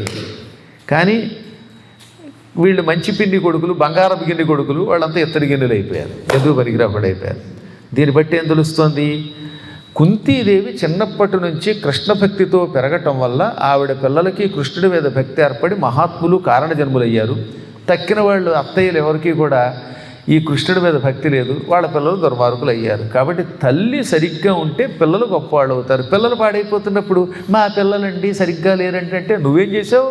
నీకు ఎప్పుడైనా భక్తి ఏడిసిందా? ఎప్పుడు చూసినా వాట్సాప్లు, ఎప్పుడు చూసినా టీవీలు, డిస్కులు కొట్టుకోవడాలు, ఈ సీరియల్స్, అత్తవా పెంట మీద చెత్తవా అనే సీరియల్స్ చూస్తూ ఉంటే అందులో కడుపుతో ఉన్నప్పుడు చూస్తే ఏమవుతుందండి? పుట్టేవాళ్ళంత చండాలంగా పుడతారు. అందుకని ఈ మధ్యన కొంత జ్ఞానం కలిగి గర్భవతులు చాలామంది గురువుగారు చెప్పిన పురాణాలు వింటున్నారు. పిల్లలు అలా బంగారం లాంటి పిల్లలు తయారవుతున్నారండి. నిజంగా శ్రద్ధతో గర్భవతిగా ఉన్న ఆవిడ పురాణము వింటే మాత్రం ఎక్కువ మంది పిల్లలు ఏ కృష్ణ పరమాత్ముడు లాంటి వాళ్ళు, రామచంద్రుడు లాంటి వాళ్ళు, భీముడు లాంటి వాళ్ళు, అర్జునుడు లాంటి వాళ్ళు, అధమపక్షం ఇలాంటి పుణ్యాత్ములు పుడుతున్నారు. అంచేత లేదా పాపాత్ములు పుడతారు. అందులో దిక్మాల సీరియల్స్ చూడకుండా చూడండి. పిల్లల చేత మంచి మంచి కథలు వినేలా చెయ్యాలి అన్నమాట. ఈ సూరసేన మహారాజు గారిది నిజానికి సామ్రాజ్యం, అంటే వసుదేవుడి తండ్రిది. ఇక్కడే చిన్న సమస్య ఒకటి వచ్చింది. యయాతి మహారాజు గారి శాపానికి యదువు గురయ్యాడు. ఈ వంశాలు చాలా విచిత్రమైనవి. చంద్రుడికి తార వల్ల బుధుడు అనే కొడుకు పుట్టాడు. ఆయనే గ్రహాల్లో ఒకడు. ఈ బుధుడు ఎళ అనే ఆవిడని పెళ్లి చేసుకున్నాడు. ఈ బుధుడికి ఎళకి పురూరవుడు అనేవాడు పుట్టాడు. పురూరవుడికి నహుష చక్రవర్తి కొడుకు. నహుషుడికి పెద్ద కొడుకు యయాతి మహారాజు. అంటే చంద్రవంశంలో చంద్రుడి కొడుకు బుధుడు, బుధుడి కొడుకు పురూరవుడు, పురూరవుడి కొడుకు నహుషుడు, నహుషుడి కొడుకు యయాతి. ఈ యయాతి మహారాజు గారికి 2 భార్యలు. పెద్దావిడ శుక్రాచార్యుడి కూతురు దేవయాని, రెండో ఆవిడ వృషపరుడనే రాక్షసరాజు కూతురు శర్మిష్ఠ. ఇందులో పెద్దావిడ వల్ల, దేవయాని వల్ల యదువు, తుర్వసుడు, దృహ్యుడు అనే కొడుకులు పుట్టారు. రెండో ఆవిడ వల్ల అనువు, పూరువు, మొన్నగు 3 కొడుకులు పుట్టారు. ఈ దుర్వాస మహారాజు గారి యొక్క వంశంలో పుట్టిన కారణం చేత కొంచెం శుక్రాచార్యుడికి కూడా తెక్కెక్కువే. ఓ రోజున అల్లుడిని చెప్పించాడు. ఆ కథ అంతా ఇప్పుడు అనవసరం. ఆ శాపం వల్ల ఆయన ముసలాడైపోయాడు. ముసలాడిగా ఉన్న ఆయన నేను మళ్ళీ యవ్వనంలోకి రావాలంటే నీ కొడుకుల దగ్గర యవ్వనం తీసుకుని కొంతకాలం యవ్వనం అనుభవించి తిరిగి వాళ్ళ ముసలితనం వాళ్ళ యవ్వనం వాళ్ళకి ఇచ్చి నీ ముసలితనం నువ్వు తీసుకో అంటే కొడుకులు పిలిచి, ఒరే మా మామ అంటే మీ మాతామహుడు నన్ను శపించాడు, ముసలాండి అయిపోయానరా, అయినా నాకు ఇంకా కొంతకాలం యవ్వనం అనుభవించాలని ఉంది. అందుకని మీలో ఎవరైనా కొంతకాలం మీ యవ్వనం నాకు ఇవ్వండి, ఎక్స్చేంజ్ చేసుకుందాం. నా ముసలితనం మీరు పుచ్చుకొని మీ యవ్వనం ఇస్తే నా రాజ్యం మీకు ఇస్తానన్నాడు. పెద్ద కొడుకు యదువు, నీ మొహం తగలయ్యే నాడు యవ్వనం అనుభవించో చాలదా, ముసలివాడివి హాయిగా తపస్సు చేసుకోక నా యవ్వనం లాక్కుంటావా, ఇవ్వనన్నాడు. అయితే ద్వాపర యుగం వరకు, ద్వాపర యుగం పూర్తయ్యేదాకా నీ వంశస్థులకి రాజ్యపాలనార్హత లేకుండా ఉండుగాక అని చెప్పించాడు. అందువల్ల ఏమైపోయిందనమాట, యదు వంశస్థులకి యయాతి శాపం వల్ల కృష్ణావతార సమాప్తమై ద్వాపర యుగం పూర్తయ్యేదాకా సింహాసనం మీద కూర్చునే అర్హత లేకుండా పోయింది. ఆ శాపం అయిపోయింది అనుకోండి, ఇప్పుడు కాదు, అది ఒకప్పుడు ద్వాపర యుగం. అలాగే 2వ వాడిని చెప్పించాడు, 3వ వాడిని చెప్పించాడు. ఇక ఆఖరి వాడు ఒక్కడే తండ్రి మాట విన్నాడు, అతడే పూరువు. అందుకే పూరువు యొక్క వంశం వాళ్ళకి రాజ్యం ఇచ్చాడు. ఆ పూరువు హస్తినాపురానికి మొట్టమొదటి రాజు అయ్యాడనమాట. అదిగో ఇంక అక్కడి నుంచి అది పౌరవ వంశం. ఆ తర్వాత కొంతకాలానికి వంశం విడిపోయాక అందులోంచి కురు వంశం వచ్చింది. కురు వంశం చివరిదాకా కొనసాగింది. ఆ కురు వంశంలో కూడా మళ్ళీ ఎవరెవరో గుర్తుపెట్టుకోవడానికి పాండవులు కౌరవులుగా రెండుగా విభజించారు. ధృతరాష్ట్రుడి కొడుకుల్ని కౌరవులని, పాండురాజు కొడుకుల్ని పాండవులు అన్నారు. కానీ వీళ్ళంతా కురు వంశస్థులు, అంతా కౌరవులేని దానికి. చూసారా విచిత్రం? ఇదనమాట ఒక గొప్ప వంశక్రమం. అందువల్ల యయాతిశాపము వల్ల సూరసేనుడు సింహాసనం మీద కూర్చోకుండా ఉగ్రసేనుడు అనేటటువంటి వాడిని తన బావ అవుతాడు వరసకి, ఆయన్ని సింహాసనం మీద కూర్చోబెట్టి రాజ్యం అంతా తనది, పరాక్రమం తనది, సంపాదన అంతా తాను సంపాదించి ఈయన కూర్చోబెట్టాడు. నామకే వస్తే అంటే ఈయన ప్రైమ్ మినిస్టర్, ఆయన రాష్ట్రపతి లాగా అనమాట. ఈ ఉగ్రసేనుడి కొడుకు కంసుడు పెద్ద కొడుకు. ఆయనకి వరుసగా జగ్గురోధుడు, గహ్వుడు, సింహుడు, జిహ్వుడు మొదలైనటువంటి 8 మంది తమ్ముళ్ళు ఉన్నారు. ఉగ్రసేనుడి కొడుకులు 9 మందిలో పెద్దవాడు కంసుడు, మిగతా తమ్ముళ్ళు ఉన్నారు. ఈ విధంగా దేవకీ వసుదేవులు, ఇటు ఈ కంసాదులు వీళ్ళంతా దగ్గర వాళ్ళే. వసుదేవుడికి సొంత బావగారే అవుతాడు కంసుడు అనమాట. కంసుడికి చెల్లెలు అవుతుంది వరుసకి దేవకి. మళ్ళీ ఈ కంసుడి తండ్రి ఉగ్రసేనుడికి తమ్ముడు ఉన్నాడు, ఆయన పేరు దేవకుడు. ఆ దేవకుడి కూతురు దేవకీది. మొత్తం మీద అంతా బీరకాయ పీచుగళ్ళే. వసుదేవుడికి అంత పూర్వం పెళ్ళి రోహిణి మొదలైన భార్యలు ఉన్నా ఒక శుభముహూర్తంలో దేవకిని కూడా ఇచ్చి పెళ్లి చేశాట స్వయంగా కంసుడే. కంసుడికి పెళ్ళయి పిల్లలు పుట్టిన తర్వాత దేవకుడికి దేవకీదేవి పుట్టింది. అందుకని ఆవిడ్ని కూడా చెల్లెలైనప్పటికీ కూతుర్లా పెంచాడు చిన్నప్పటి నుంచి. ఈ చెల్లెలంటే చాలా ఇష్టం. అందుకని దేవకీదేవి అడిగితే కొండ మీద పోతేనే ఇచ్చేవాడు. ఇంగ్లాండ్ వీసా ఏమిటి, అమెరికా వీసా, కెనడా వీసా అన్నీ ఇప్పించేశాడు పాపం. అలా ప్రేమగా పెంచాడు. ఈ పిల్ల పెళ్ళి దూరంగా వెళ్ళిపోతే ఆవిడ చూడటం కష్టం అవుతుంది అనుకుని దగ్గరలో ఉంటాడు కనుక వసుదేవుడు మంచివాడు కనుక చెల్లెల్ని ప్రేమగా చూసుకుంటాడని పెళ్లి చేసేటవాడు. తీరా పెళ్ళయిన తర్వాత బావా నా చెల్లిని నిన్ను రథంలో కూర్చోబెట్టి అలా ఊరేగింపుగా తీసుకెడతాను, ట్రాఫిక్ జామ్ లేకుండా చూస్తాను అని రథం ఎక్కించి రథం నడుపుతూ ఉంటే అప్పుడు ఆకాశవాణి ఏమంది, ఒరే ఈ దేవకీదేవి అంటే నీకు చాలా ఇష్టం, చెల్లెల కంటే ఎక్కువగా కన్న కూతురు కంటే ఎక్కువగా పెంచి పెద్ద చేసావు, కానీ ఆవిడ అష్టమ గర్భం నీకు మృత్యువై నిన్ను చంపుతుంది అని హెచ్చరించింది. అప్పటిదాకా ఆ చెల్లెల మీద ఉన్న ప్రేమంతో ఒక దెబ్బకి తుడిచిపెట్టుకుపోయిందిట. దౌర్భాగ్యాల చిన్నప్పటి నుంచి ఇంత ప్రేమగా ఎత్తుకుని పెంచితే పెళ్ళి కూడా దగ్గర సంబంధం చేస్తే 8వ కొడుకుని కానీ వాడి ద్వారా నన్ను చంపుతావా, నాకు మృత్యు అవుతావా అని తల నరికిపోయాడు. అప్పుడు వసుదేవుడు చేయి గట్టిగా పట్టుకుని నువ్వు చెల్లెలి కంటే ఎక్కువ ప్రేమగా పెంచావు, నిజంగా ఆవిడ వరసకి చెల్లెలు కానీ కూతురు, వావి చెల్లెలు గాని కూతురు వంటి దొత్తమురాలు సంభావనీయ చరిత్ర భీరువు బాల నూత్న వివాహ సుశ్రీ విలాసిని దీన కంపిత చిత్త దీనిని మృక్యదల్ కావవే కరుణామయాత్మక కంసమానవ వల్లభ. నీకు వరుసకు చెల్లెలు కానీ కూతురు లాంటిది, ఉత్తమురాలు, నువ్వెంతో ప్రేమగా పెంచి పెద్ద చేసావు ఈమెని. అందరూ ఆవిడ పవిత్రతకి మొక్కుతారు. ఆవిడ నిన్ను చూసి వణికిపోతోంది, భయపడిపోతోంది. ఇప్పుడే పెళ్ళైన చిన్నపిల్ల, అటువంటి దానిని చంపడానికి నీ చేతులు ఎలా ఆడుతున్నాయి? ఎంత కోపం వచ్చినా, ఎంత శత్రువైనా ఆడపిల్లల్ని చంపకూడదని శాస్త్రం కదా. నువ్వు మహావీరుడివి, వేదాలు చదువుకున్న పండితుడివి, ఆ మాత్రం నీకు తెలియదా? నీకో నమస్కారం చేస్తాను, విడిచిపెట్టాను, ఎంత బతిమలా వాడు చంపుతానన్నట్ట. అప్పుడు బాగా ఆలోచించి ఈమెను రక్షించుకోవడానికి ఒకటే కర్తవ్యము అని భావించి, మహారాజా నీకేమో ఆవిడంటే భయం, కానీ ఆవిడ మీద నీకు కోపం లేదు, ఆమె అష్టమ గర్భం నీకు మృత్యు అవుతుందనే భయం తప్ప. నాకు ఆమె కావాలి. అందుకని ఏం చేస్తున్నానంటే నీకు మాట ఇస్తున్నాను, ఆమెకు పుట్టిన వాడిని పుట్టినట్టే, జాతం జాతం అంటే జన్మించిన వాడిని జన్మించినట్లే నీ చేతిలో పెడతాను. ఆ పిల్లల్ని చంపేయి, ఆమెను వదిలేయి.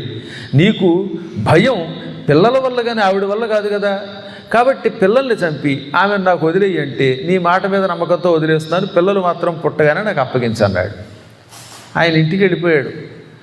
సంవత్సరమునకు ఒకటి చొప్పున 8 మంది కుమారుల్ని కన్నది దేవకి. ఏట ఒకని లెక్కను కొడుకుల నినుమండ్ర ఒక్క కూతుంగనియన్. వరసగా 8 సంవత్సరముల పాటు ఏడాదికి ఒక కుమారుడు చొప్పున 8 మంది కొడుకులు, ఆ తర్వాత ఒక కూతుర్ని కన్నది. అందులో కూతురు చిట్ట చివరిది సుభద్ర అన్నమాట. 9 సంతానంలో 3 మిగిలారు, మిగతా వాళ్ళంతా పోయారు. అందులో మొదట పుట్టిన కుమారుడికి కీర్తిమాన్ అని పేరు పెట్టాడు ఆయన, కీర్తిమంతుడు. పుట్టగానే వాడికి స్నానం కూడా చేయించకుండా, రక్తం కూడా శుభ్రం చేయకుండా నెత్తుటి గుట్టిని చేత్తో పట్టుకుని వెంటనే కంసుడి దగ్గరికి పట్టుకుపోయాడు ఆయన. ఎందుకని? ఒక 2 రోజులు పెంచితే వీడి మీద మమకారం పెరుగుతుంది, మమకారం పెరిగితే చంపడానికి ఇవ్వడానికి చేతులాడవు, ఇచ్చిన వాటిని నిలబెట్టుకుందామనే ఉద్దేశంతో పుట్టిన వాడిని పుట్టినట్టే బొడ్డు కూడా పోయకుండా కళ్ళు మూసుకుని తీసుకొచ్చి కంసుడి చేతిలో పెట్టాడు. అప్పుడు మాత్రం కంసుడు కరిగిపోయాట. బావా, సత్యం అంటే ఏమిటో నీ దగ్గర నేర్చుకున్నాను. పిల్లవాడిని పుట్టగానే కనీసం బొడ్డు కూడా పోయకుండా పట్టుకొచ్చి ఇచ్చావంటే నువ్వు ఎంత గొప్పవాడు అర్థమయ్యింది. నేను ఈ కొడుకుని చంపను. కొడుకు నీవు మరల కొని పొమ్ము వసుదేవ, వెరపులేదు నాకు విని వలన. అల్గ వీనికి భవదష్టమ పుత్రుండు మృత్యువటవధిల్తు మేదనతని. నీ కొడుకుని నీవు మళ్ళీ పట్టుకుపో, నేను చంపను. ఎందుకు చంపను అంటే వీడి వల్ల నాకేం భయం ఉన్నది? ఆకాశవాణి ఏమన్నది? నీ 8వ కుమారుడి వల్ల మాత్రమే నాకు మృత్యువు అంది. కాబట్టి వాడొక్కడే చంపుతాను, మిగతా 7 కొడుకుల్ని నీకు ఇస్తున్నాను. కారణం నీ సత్యవాక్య పరిపాలన నాకు నచ్చింది కనుక వీడిని పట్టుకుపో అనగానే ఈయనేం సంతోషం లేకుండా వెళ్ళాట. నిజానికి నా కొడుకు దక్కాడు అని ఎగిరి గంతులు వేయాలి, ఆనందం పొందాలి. కానీ ఈయన ఈ దుర్మార్గుడు ఎప్పుడు మాట ఇస్తాడో ఎప్పుడు మాట తప్పుతాడో తెలియదు, అటువంటి వాడి మాట నమ్మకం ఏమిటి అని నిర్వికారంగా వెళ్ళాడు. ఇక్కడే ఒక మాట అన్నారండో భాగవతంలో, ఏమని? కొడుకుని చంపడం కోసం చేత్తో పట్టుకొస్తున్నప్పుడు ఎలా ఉన్నాడో కొడుకు బతికితే కూడా అలా ఉన్నట్ట. అంటే చచ్చిపోతున్నాడని బాధపడలేదు, బ్రతికినందుకు ఆనందము పొందలేదు. వాళ్ళు స్థితప్రజ్ఞులంటే. రవ్వంత దుఃఖం వస్తే ఏడ్చేయటం, సుఖం వస్తే పొంగిపోయి సంకలు గుద్దుకోవటం, ఇది అజ్ఞానుల లక్షణం. ఇంకొక కారణం కూడా ఉన్నది. ఈ దుర్మార్గుడి మాటలు నమ్మకూడదు. క్షణే తుష్టాః క్షణే రుష్టాః వితుష్టాశ్చ క్షణే క్షణే అవ్యవస్థిత చిత్తానాం ప్రసాదోపి భయంకరః. ఒక క్షణం సంతోషం పొందుతారట ఎవరు? అవ్యవస్థిత చిత్తులు, అనగా నిలకడలేని మనస్సు కలిగిన వారు. అటువంటి వాళ్ళని సంస్కృతంలో అవ్యవస్థిత చిత్తులు అంటారనమాట. వాళ్ళు అన్కంట్రోల్డ్ పర్సన్స్, వాళ్ళకి ఎప్పుడు బుర్ర ఎలా ఉంటుందో తెలియదు. ఒక ఆయన ఉన్నాళ్ళండి, ఎప్పుడేం మాట్లాడతాడో తెలియదు. నేనే ప్రపంచ యుద్ధం అయిపోయానంటాడు, నాకే నోబెల్ ప్రైజ్ కావాలంటాడు, మళ్ళీ అంతలోనే యుద్ధం అంటాడు, మళ్ళీ సంధి అంటాడు. అంటే పిచ్చాడు. అలాంటి వాళ్ళని ఏమంటారంటే అవ్యవస్థిత చిత్తులు అంటారు. క్షణంలో సంతోషం కలుగుతుందిట, మరో క్షణంలో కోపం వచ్చేస్తుందిట, మళ్ళీ ఎప్పుడు దుఃఖం కలుగుతుందో తెలియదట, ఎప్పుడు అసంతుష్టులవుతారో తెలియదట. అటువంటి వాళ్ళ ప్రేమ ప్రమాదకరము అన్నారు. వాడికి ప్రేమ వస్తే వాడు ఏం చేస్తాడనమాట, ఏమండి పద్మాకర్ గారు వీరంటే ఇష్టం వచ్చేసిందండి, మీకు ఇప్పుడే గారెలు పెడతాను అని నేను పెడతాడు. అక్కడ తింటావా చంపేయమంటావా అంటాడు. ఎంత ప్రేమ వస్తే మాత్రం బుట్టెడు గారెలు ఏం తింటాం?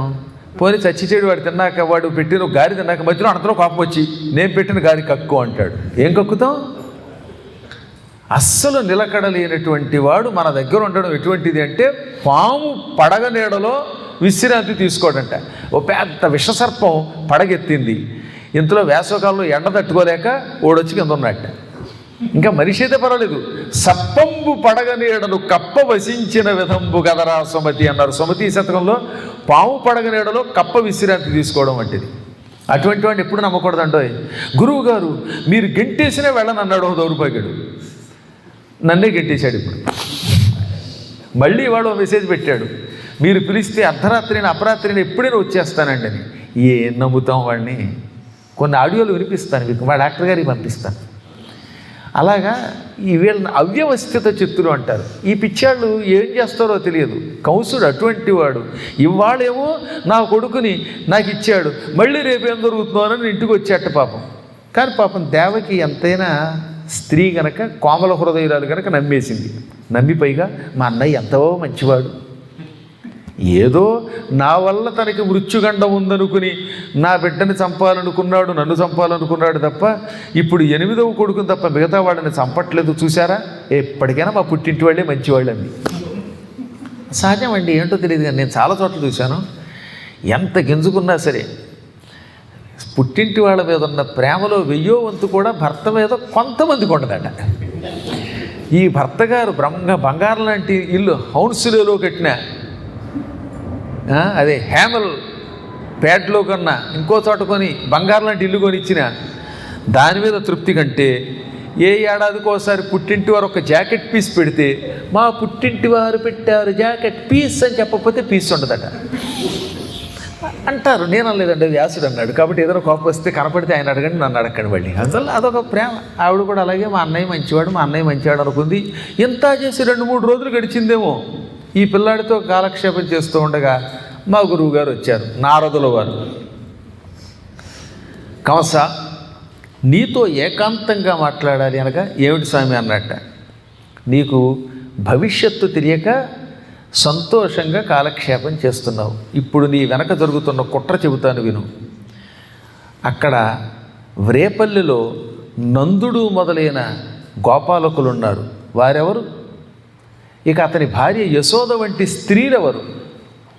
ఇక్కడున్న దేవకి మొదలైన స్త్రీలు, వసుదేవుడు అదిగా గల సర్వ యాదవులను సురలుగాని నిజంబు నరులుగారని చెప్పి కౌసుండ నీవు రక్కసుడవనియు దేవమయుడు చక్రి దేవకి దేవికి పుత్రుడై జనించి భూతలంబు నెల్ల చెరుపబుట్టినట్టి చనటి దైత్యుల నెల్ల చంపుననుచు చెప్పి చనియదివికి. మూఢుడా, అక్కడున్న వాళ్ళు, ఇక్కడున్న వసుదేవుడు మొదలైన వాళ్ళంతా యాదవులు కారు, సురలు, దేవతలు. భూలోకంలో విష్ణువులకు సాయం చేయడానికి నరులుగా పుట్టారు, కానీ వీళ్ళు సురలు. నీవో కాలనేమి అని పేరు కలిగిన రాక్షసుడివి. రేపో మాపో కృష్ణుడు పుట్టబోతున్నాడు దేవకీదేవికి 8వ గర్భంలో. పుట్టి నిన్ను నీ అనుయాయులుగా ఉన్న రాక్షసులను సర్వనాశనం చేసి చంపిపోతాడు. మీలాంటి భూలోకాన్ని ఆక్రమించుకుని ఉక్కు మిగిలిన రక్కసి ఒక ఉక్కడగించబోతున్నాడు. ఇక తర్వాత మీరెవరూ ఉండరు. ధర్మ సంస్థాపన చేయడానికి ఆయన వస్తున్నాడు. ఇంతకు మించి నాకేం తెలియదు, ఇంతే తెలుసు. ఏది చెప్పవలసింది చెప్పి ఇంతకు మించి నాకేం తెలియదు అని వెళ్ళిపోయాడు. అప్పుడప్పుడు అనుమానం వస్తుంది, ఎందుకు నారదుడు ఇలా చేస్తాడని. ఇలా చేస్తే కానీ వీడి పాపం పండదు. వీడి పాపం తొందరగా పండకపోతే ఇంకా ఇంకా ఇంకా ఇంకా భూదేవికి కష్టాలు వస్తాయి. కాబట్టి ఒక వ్యక్తిని సర్వనాశనం చేయాలంటే వాడిని బాగా రెచ్చగొట్టాలి. ఒక వ్యక్తి పతనమై భ్రష్టుడు అవ్వాలనుకోండి, వాడిని ఏం చేయాలన్నమాట? దేవుడికి దూరం చేయాలి, ధర్మానికి దూరం చేయాలి, గురువుకి దూరం చేయాలి. ఇక అక్కడ వాడు సర్వనాశనం అయిపోతాడు అనమాట. అందుకని ఇది వినగానే వాడు పళ్ళు పటపట కొరికాడు.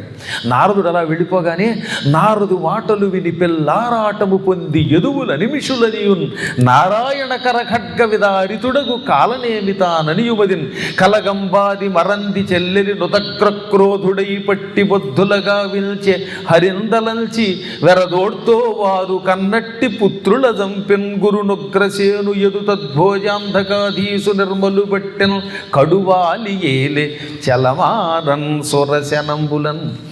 పళ్ళు పటపట కొరికాడు. ఏమిటి, దేవతలు భూలోకంలో యాదవులుగా పుట్టారా? కాబట్టి ఈ వసుదేవాదులంతా యాదవులు అన్నమాట. ఇంతకాలం అనుకున్న మాట వ్యర్థం. వాళ్ళు యాదవులు కాదు, దేవతలే. ఇక ఒకానొకప్పుడు విష్ణుమూర్తి తన కత్తితో నా తల నరికేట. అప్పుడు చచ్చి మళ్ళీ ఇలా పుట్టే అంట. నారాయణుని కరఖడ్గము చేత చీల్చబడి మృత్యువుని పొందిన కాలనేమిని నేనా అనుకున్నాడు. నిజంగానే విష్ణువు బలిచక్రవర్తి దగ్గర కాలనేమి ఉన్న రోజుల్లో దేవదానవులు యుద్ధం జరిగింది కదా, అమృతం వచ్చాక ఆ యుద్ధంలో కత్తితో నరికి అవతల పారేశాడు. అందుకని ఈ మాట ఇక్కడ ప్రత్యేకంగా నారాయణ కరఖడ్గ విదారితుడగు కాలనేమితానని యుమదిన్. నారాయణుని చేతిలో ఉన్న కత్తి దెబ్బకి తల తెగి కింద పడిన కాలనేమిని నేనా అని పళ్ళు పటపట కొరికాడు. మళ్ళీ నా శత్రువు విష్ణువు కృష్ణుడిగా పుట్టబోతున్నాడు కనుక ఈ చెల్లిని బావని ఎవరిని క్షమించకూడదనుకున్నాడు. చెల్లెలని బావని కాళ్ళకి చేతులకి సంకెళ్ళేసి చెరసాల్లో పెట్టాడు. వాళ్ళు కన్నా ఆ కొడుకునే కాదు, భవిష్యత్తులో పుట్టిన వాడిని పుట్టినట్టు చంపేశాడు వరసగా. ఇంతలో వాళ్ళ నాన్నగారు ఉగ్రసేనుడు వచ్చి, రే నాయన, ఎందుకురా ఈ అధర్మం? ఎన్ని పాపిష్టి పనులు చేసినా ఎక్కువ కాలం జీవిస్తామా? ఇంకో 10 ఏళ్ళు, ఆ 10 ఏళ్ళు, ఇంకో 10 ఏళ్ళు, ఏదో నాటికి పోతాం కదరా. ఈ పోయే శరీరం కోసం చెల్లిని, బావని, ఉత్తముల్ని చంపడం అధర్మం, నా మాట విను, వద్దు అంటే నువ్వు తండ్రివి కాదు ఎండ్రివి, పొర రాజమండ్రి అని పలికి ఈ తండ్రికి కూడా కాళ్ళకి చేతులకి సంకెళ్ళేసి జైల్లో పెట్టాడు. పాపాత్ములకి తల్లి ఏమిటి, తండ్రి ఏమిటి? ఈ విధంగా దేవకీ వసుదేవులతో పాటు కన్న తండ్రిని కూడా చెరసాల పాలు చేసి తానే సింహాసనం మీద కూర్చున్నాడు, మధురానగర సింహాసనం మీద. ఆ తర్వాత తన రాక్షస సైనికులతో యాదవుల్ని కొళ్ళబొడి చేశాడు. దాంతో యాదవులంతా పాపం చూడండి, కాశ్మీర్ పండిట్స్ తురకాళ్ళ దెబ్బకి పారిపోయినట్టే తలో చోటికి పారిపోయారట పాపం. ఆ రోజుల్లో మొదటి విక్టిమ్స్ వీళ్ళే. కొంతమంది అన్నారు, అసలు మేము యాదవులమే కాదు, నీ బంధువులం అన్నారు. ఎందుకంటే ఈ యాదవులలో చాలా శాఖలు ఉన్నాయి. యాదవులు భోజకులస్థులు, సాత్వతులు, దాశార్హులు, వృష్టి వంశస్థులు మొదలైన వాళ్ళు అన్నమాట. అంటే అవడానికి అంతా ఒకటే, కానీ వీటిలో శాఖలు అంటారన్నమాట. అన్ని కులాల్లో ఉన్నాయిలేండి బాబయ్య. ఈ శాఖల పట్టింపుతోటి ఎంతోమంది దెబ్బతినేశారు. ఆ రోజుల్లో కూడా యాదవుల శాఖ, కృష్ణుడు, వసుదేవుడు యదు వంశస్థులు. ఈ ఉగ్రసేన మహారాజు, ఈ కంసుడు, వీళ్ళంతా భోజ వంశస్థులు. ఏది కౌరవుల తరపున యుద్ధంలోకి వెళ్ళాడే యాదవ సేనాధిపతి కృతవర్మ, ఆ కృతవర్మ, వీళ్ళంతా కూడా భోజ వంశస్థులు. ఇంకా సాత్యకి, కృష్ణుడి తమ్ముడు, వృష్ణి వంశస్థుడు.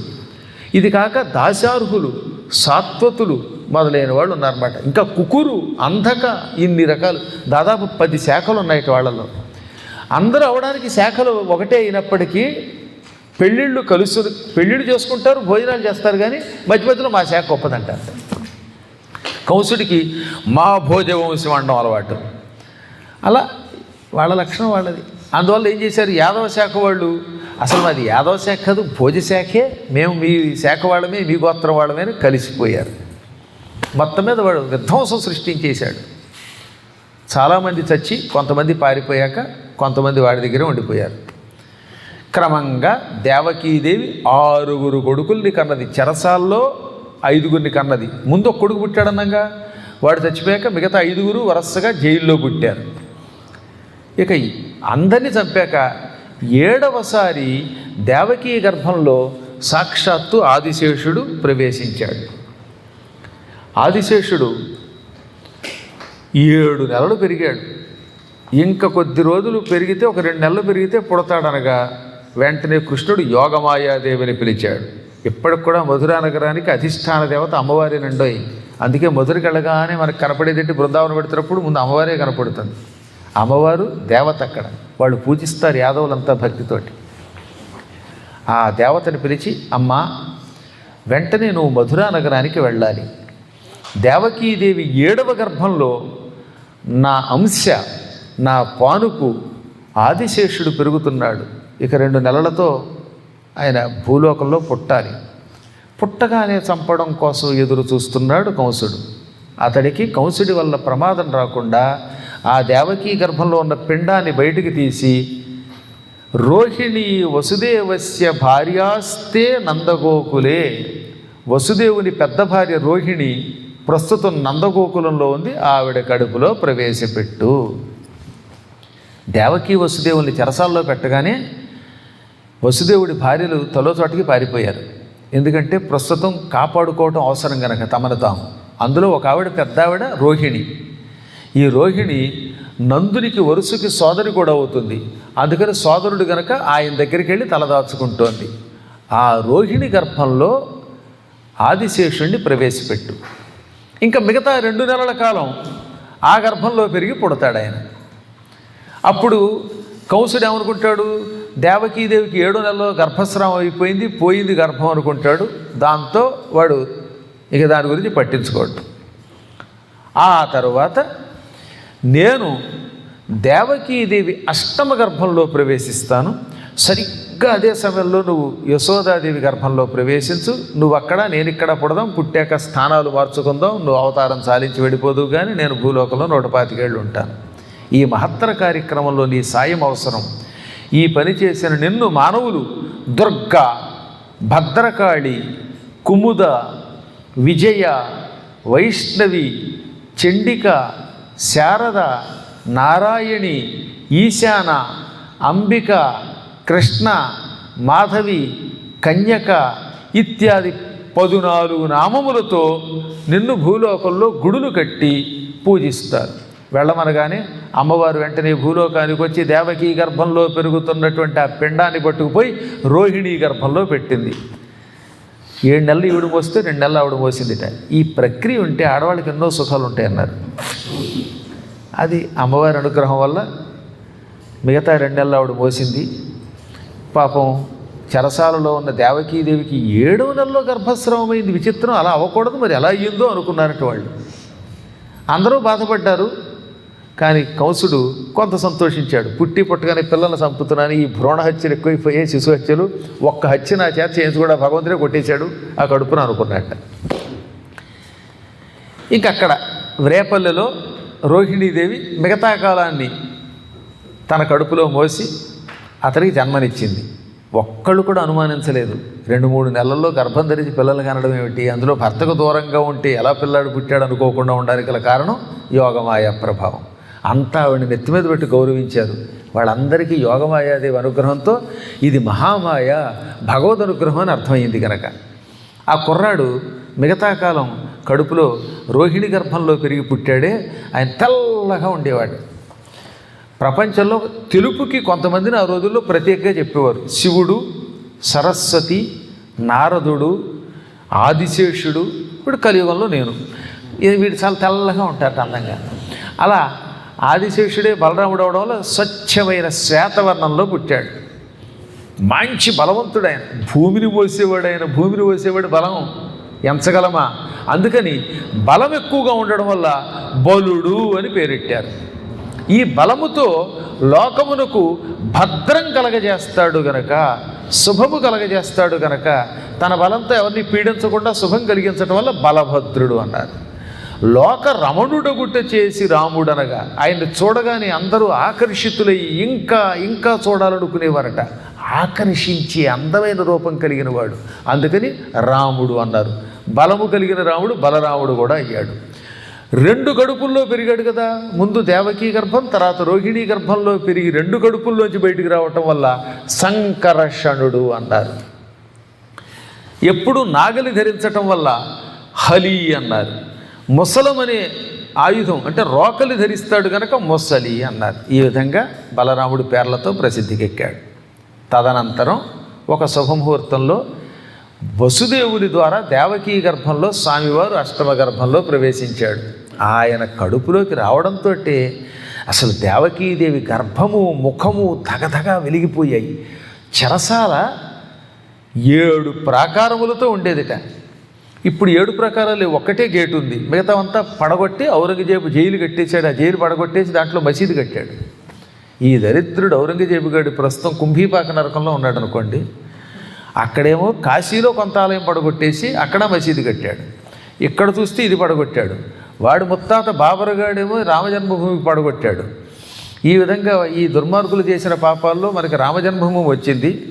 ఇక ఈ అయోధ్య తర్వాత కాశీ రావాలి. కొంచెం నందీశ్వరుడికి ఎదురుగుండా ఉన్న మసీదు కుప్పకూలిపోతుంది. ఎలాగో కొద్ది రోజుల్లో గ్యారంటీగా అక్కడే మళ్ళీ సంపూర్ణంగా మన ఆలయం వస్తుంది. మధురా నగరంలో కూడా ఆ దిక్కుమాలిన ప్రార్థన అనే పేరుతో పెట్టిన చండాలం పోతుంది. అక్కడ కూడా అద్భుతమైన ఆలయం రాబోతుంది. మీరు మీ కళ్ళారా చూస్తారు, నేను చూస్తాను. మనందరం చూసే రోజులు తొందరలో ఉన్నాయి. ఎంత భాగం అండి పిసర మన కట్టేపెట్టి మిగతాదంతా మసీదు కట్టారు. అవి వరసగా ఆ తలుపులు ఉన్నాయి. అలాంటివి 7 ప్రాకారాలు దాటాక బయటకు వచ్చేవారట. అంత పెద్ద జైలు అది. ఆ 7 ప్రాకారాలు ఎందుకు పెట్టాడంటే ఒక దాంట్లోంచైనా ఇంకో దాంట్లోంచైనా తప్పించుకోవడం కష్టమని అన్నిటికీ ఇంతంత తాళాలు ఇంతంత తలుపులు బిగించాడు వాడే. ఈ చెరసాల లోపలంతా కటికి చీకటిగా ఉండేది. రాత్రిపూట కాగడాలు పెడితే తప్ప వెలగదు ఆ ప్రాంతం. అటువంటిది దేవకీదేవి గర్భంలో కృష్ణుడు ప్రవేశించగానే చెరసాల మొత్తం 1000 సూర్యుల కాంతితో ధగ వెలిగిపోయింది. ఆ కాంతికి కాపలా వాళ్ళకే మతిపోయింది. వాళ్ళు అసలు పట్టపగలు లేదు, రాత్రి లేదు, ఆ కాంతి అలా వెలుగుతూ ఉంటే చూడలేక కళ్ళు మూసుకొని దూరంగా వెళ్ళిపోయారు. 7 ప్రాకారాలు అవతలే తప్ప లోపల ప్రాకారాల్లో ఉండేవారు కదట.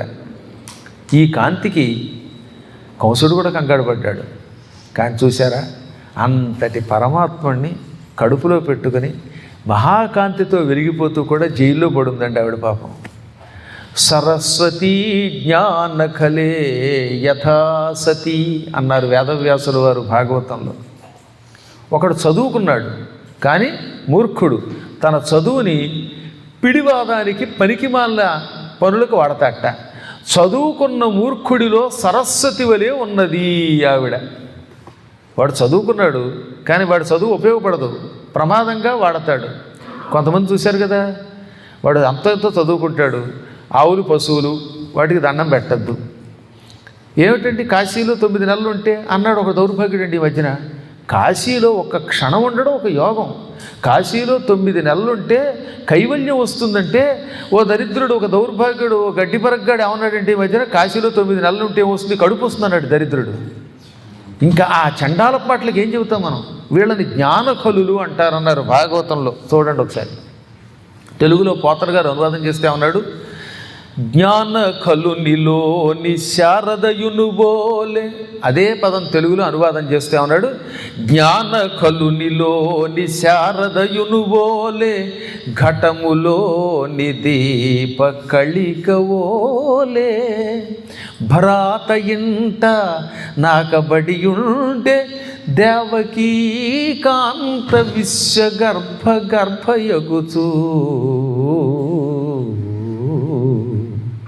చదువుకున్న మూర్ఖుడిలో సరస్వతి శోభించదు, ఏడుస్తుంది. వీడు పూర్వజన్మలో చేసిన పుణ్యం వల్ల నేను వాడి నాలుక మీద చేరాను, వాడికి విద్య రూపంలో వాడిని విద్యారూపంలో అనుగ్రహిస్తున్నాను.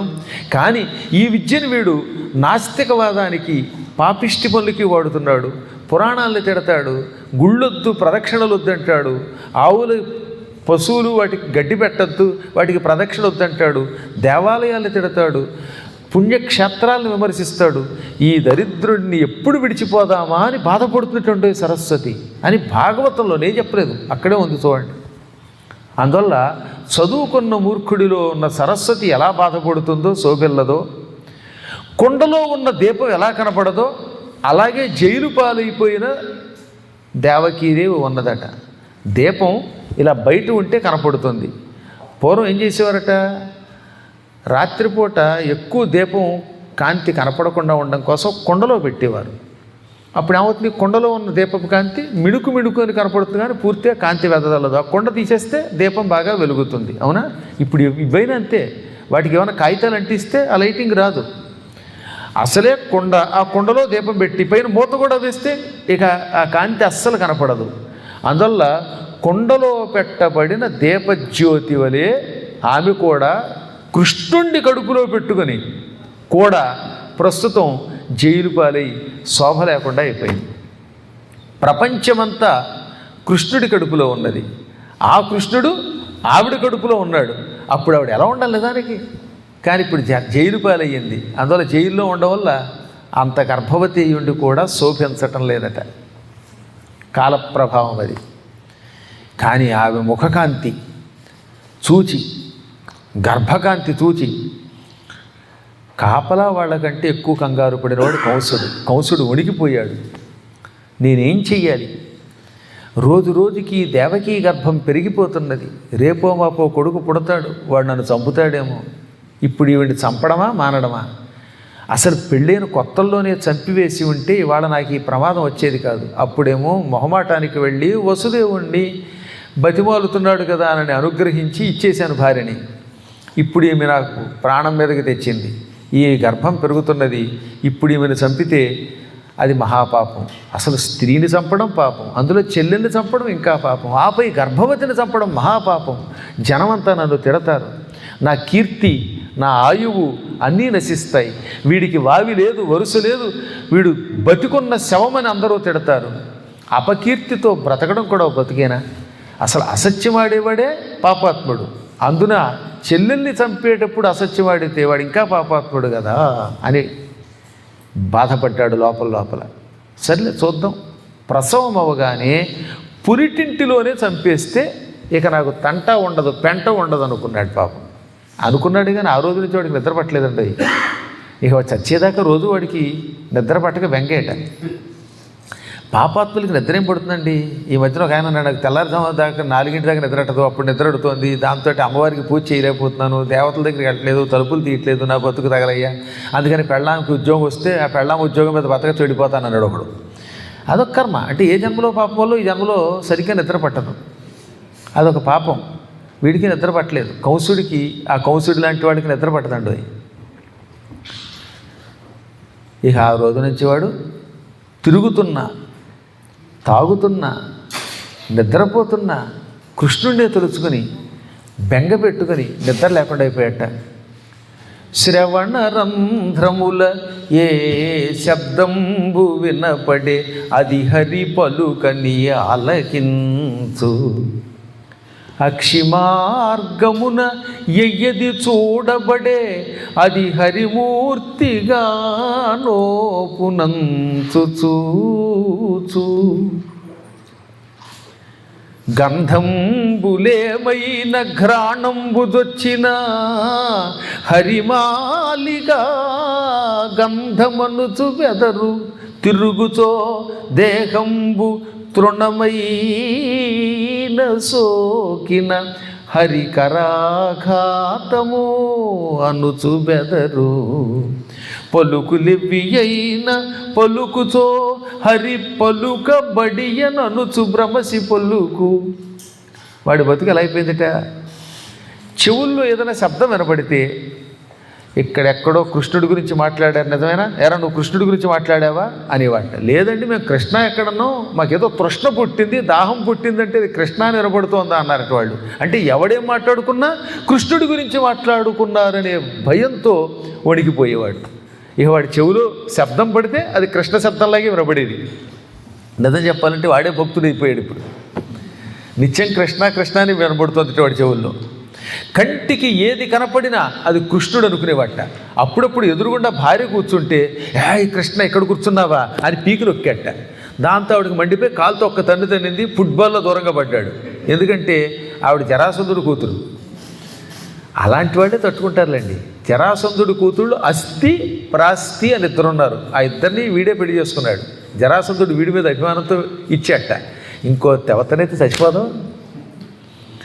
అందువల్ల తగిన వాళ్ళే ఉంటారండి. ఏ పాపిష్టడికి తగిన పెళ్ళం వాడికి వస్తుందన్నారు. అలాంటి పెళ్ళమే వాడి బొట్లో పారేసి వాడి సర్వనాశనం చేస్తున్నారు తగిన భార్య. ఏమే ఇలా తన్నామంటే తన్నకేం చేయను, కుర్చీలో కూర్చుంటే కృష్ణ అని నా పీకు నొక్కితే నేను ఏమైపోతాను? నేను నీ భార్యని, నన్ను కృష్ణ అంటావేమిటంటే ఏమోనే నా కంటికి ఎవరు కనపడినా కృష్ణుడిలాగే కనపడుతున్నారు, అందుకే చంపబోయాను, నువ్వు ఒక తన్ను దెబ్బకి ఇక్కడ పడ్డానికి ఈ జీవితంలో లేవలేనన్నట్ట. ఆ విధంగా కంటికి ఎవరు కనపడినా కృష్ణుడి కిందే కనపడుతున్నారు. ఇంకా సువాసన ఏదన్నా ముక్కుకి తగిలితే శ్రీకృష్ణుడి మెడలో వనమాల అని ఉంటుంది. ఆ వైజయంతి మాల నుంచి వస్తున్న సువాసన ఇక్కడెక్కడో కృష్ణుడు దక్కున్నాడు, వెతకండి అనేవాట. ఇక అటు ఇటు నడక్క పెడుతున్నప్పుడు, తిరుగుతున్నప్పుడు శరీరమునకు ఓ చిన్న గడ్డి పరక తగిలినా, అది పెద్ద దెబ్బ కూడా కాదు, ఓ చిన్న గడ్డి పరక ఏ లాన్లోనో ఏ తోటలోనో నడుస్తున్నప్పుడు తగిలితే, ఒరే ఈ పక్కన ఎక్కడో కృష్ణుడు దక్కున్నాడు రా, ఒక్క దెబ్బ కొట్టాడు రా, ఇది శ్రీకృష్ణుడి చేతి దెబ్బ అనేవాట. అది గడ్డి పరక నిజానికి తగిలింది, కానీ కృష్ణుడి చేతి దెబ్బ కింద అనిపించేదిట. ఈ విధంగా ఎవరైనా మాట్లాడుకున్నా ఇక్కడ కృష్ణుడు ఎవరితోటో మాట్లాడాడు, ఎక్కడున్నాడు కృష్ణుడు అనేవాడు. ఈ విధముగా తిరుగుతున్నా, త్రాగుతున్నా, తింటున్నా, నిద్రపోతున్నా, మెలకుగా ఉన్న సర్వకాల సర్వావస్థలలో హరిని తలచి తలచి ప్రపంచమంతా హరిమయం కింద చూచాడు. ఈ ప్రపంచమంతా హరే వాడికి. అంతలా ప్రపంచంలో కృష్ణుడు చూడగలిగాడు. ఈ గందరగోళం ఇలా ఉండగా శ్రావణ మాసం వచ్చేసింది. ఇంకెంతలండి, అలాగే వచ్చేస్తాయి పురిటి రోజులు. మనం ఇంగ్లాండ్లో ఉన్నాం లేకపోతే అమెరికాలో ఉన్నామని డెలివరీ డేట్లు అవుతాయా? అందుకని దేవికి పురిటి రోజులు దగ్గరకు వచ్చాయి. శ్రావణ మాసం శుక్లపక్షం వెళ్ళిపోయింది, కృష్ణపక్షం వచ్చింది, సప్తమి తిథి.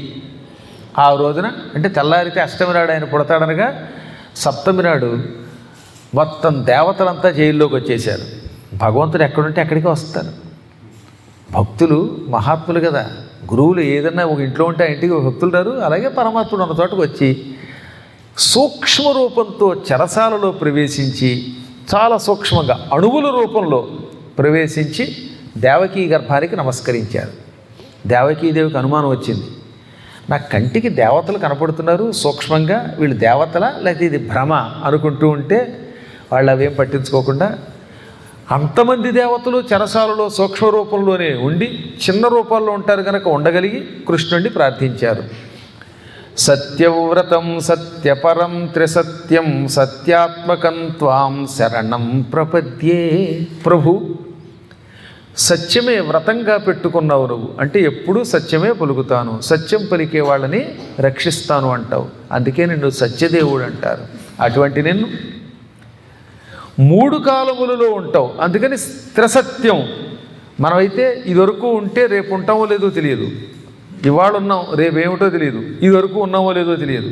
మన కళ్ళ ముందు ఎంతోమంది పోయిన వాళ్ళు ఉన్నారే, ఆ పాత వాళ్ళు అసలు ఎక్కడున్నారో ఎవరికి తెలియదు. కానీ ఆయన అలా కాదు, ఇదివరలో ఉన్నాడు, ఇప్పుడు ఉంటాడు, భవిష్యత్తులో అదే రూపంతో మళ్ళీ పిలిస్తే పలుకుతాడు, రాగలుగుతాడు. 3 కాలములలో ఉండే ఏకైక సత్యస్వరూపుడివి నీవు మాత్రమే. సత్యమే నీ రూపం, సత్యం పలికే వాళ్ళని అనుగ్రహిస్తావు. సత్యమే వేదం, వేదమే ధర్మం, ధర్మమే సత్యం అని లోకానికి చాటిన మహాత్మా సత్యస్వరూప నీకు నమస్కారం. ఎన్నో పర్యాయములు ఈ భూమిని ఉద్ధరించడానికి అవతరించావు భూలోకంలో. నిజానికి నీకు పుట్టుక లేదు, కానీ పుట్టుక లేకపోయినా అభవుడవైనా ఇప్పుడు దేవకీ గర్భంలో ప్రవేశించి పుడుతున్నావు. ఇదంతా ఆశ్చర్యం. పుట్టడము, పెరగడము, చావడము, వార్ధక్యం, వీటిని అవిద్య అంటారు, అవిద్యామాయ. ఈ మాయ వల్ల అలా పుడతాడు, అలా పెరుగుతాడు, వార్ధక్యం పొందుతాడు, చస్తాడు, మధ్యలో రకరకాల పాపాలు, పుణ్యాలు, సుఖాలు, దుఃఖాలు అనుభవిస్తాడు. ఈ అవిద్యామాయ జీవులను పట్టుకుంటుంది, కానీ పరమాత్మవైన నిన్ను పట్టుకోదు. అయినా నువ్వు పుట్టినట్టు నటిస్తావు. ఎందుకని అంటే నాకు మాయ లేదురా, అయినా మాయతో నేను ఆవిర్భవిస్తాను, మీకు నాకు తేడా ఉంది, మీది పుట్టుక, నాది అవతారం అని చెప్పడానికి అవతరిస్తున్నా, నీకు నమస్కారం. ఇందులో ఉన్న చమత్కారం ఏమిటి? మనది భవము అంటే పుట్టుక, దీనిలో స్వేచ్ఛ లేదు. నేను కావాలని పుట్టలేదు, పోవాలంటే పోలేం, ఉండాలంటే ఉండలేము. మన చేతిలో ఏదీ లేదు, ఎప్పుడు ఏం జరగాలో అలా జరుగుతుంది. అందుకని దీనికి భవము అని పేరు. కానీ పరమాత్మలా కాదు, ఎప్పుడు కావాలంటే అప్పుడు తల్లి గర్భంలో ప్రవేశించకుండానో రాగలుగుతాడు, ఆ రూపంతో ఉండగలుగుతాడు, ఆ రూపాన్ని ఉపసంహరించుకుంటాడు, మళ్ళీ అదే రూపంతో ప్రత్యక్షం అవుతాడు. కృష్ణావతారం అయిపోయినా మళ్ళీ కృష్ణ అంటే ఆ కృష్ణ రూపంలో దర్శనమిస్తాడు. అందుకని దాన్ని అవతారం అన్నారు. స్వేచ్ఛతో కూడినది ఇది భవము, స్వేచ్ఛ లేని పుట్టుక. అటువంటి నీకు నమస్కారం. తామరాకు నీళ్లలో పుడుతుంది, కానీ నీరు తామరాకు మీద వెయ్యండి అంటుకోదు. నువ్వు సంసారంలో పుడతావు, కానీ సంసారం నిన్ను అంటుకోదు, తక్కిన వాళ్ళని అంటుకుంటుంది కాబట్టి హాయిగా ప్రణవపీఠంలో అర్చన చేసుకుంటున్నాడు, ఏ వైజాగో పోయి భోగాపురం పేరుతో రోగాపురంలో పడతాడు. ఇదే మాయ. ఇంకొకసారా 2 సార్లా? ఇప్పుడు ఈ దేవకీ గర్భంలో ప్రవేశిస్తున్న అవతారానికి ముందు ఎన్నిసార్లు పుట్టావు నువ్వు తండ్రి? అన్ని అవతారాలు ఎత్తావు. గురుపాఠీనమవై జలగ్రహమవై కోలంబవై శ్రీనృకేసరివై భిక్షుడవై హయాననుడవై క్ష్మాదేవతా భర్తవై ధరణీనాథుడవై దయాగుణగణోదారుండవై లోకముల్ పరిరక్షించిన నీకు మృక్యదము ఇలా భారంబు వారింపవే.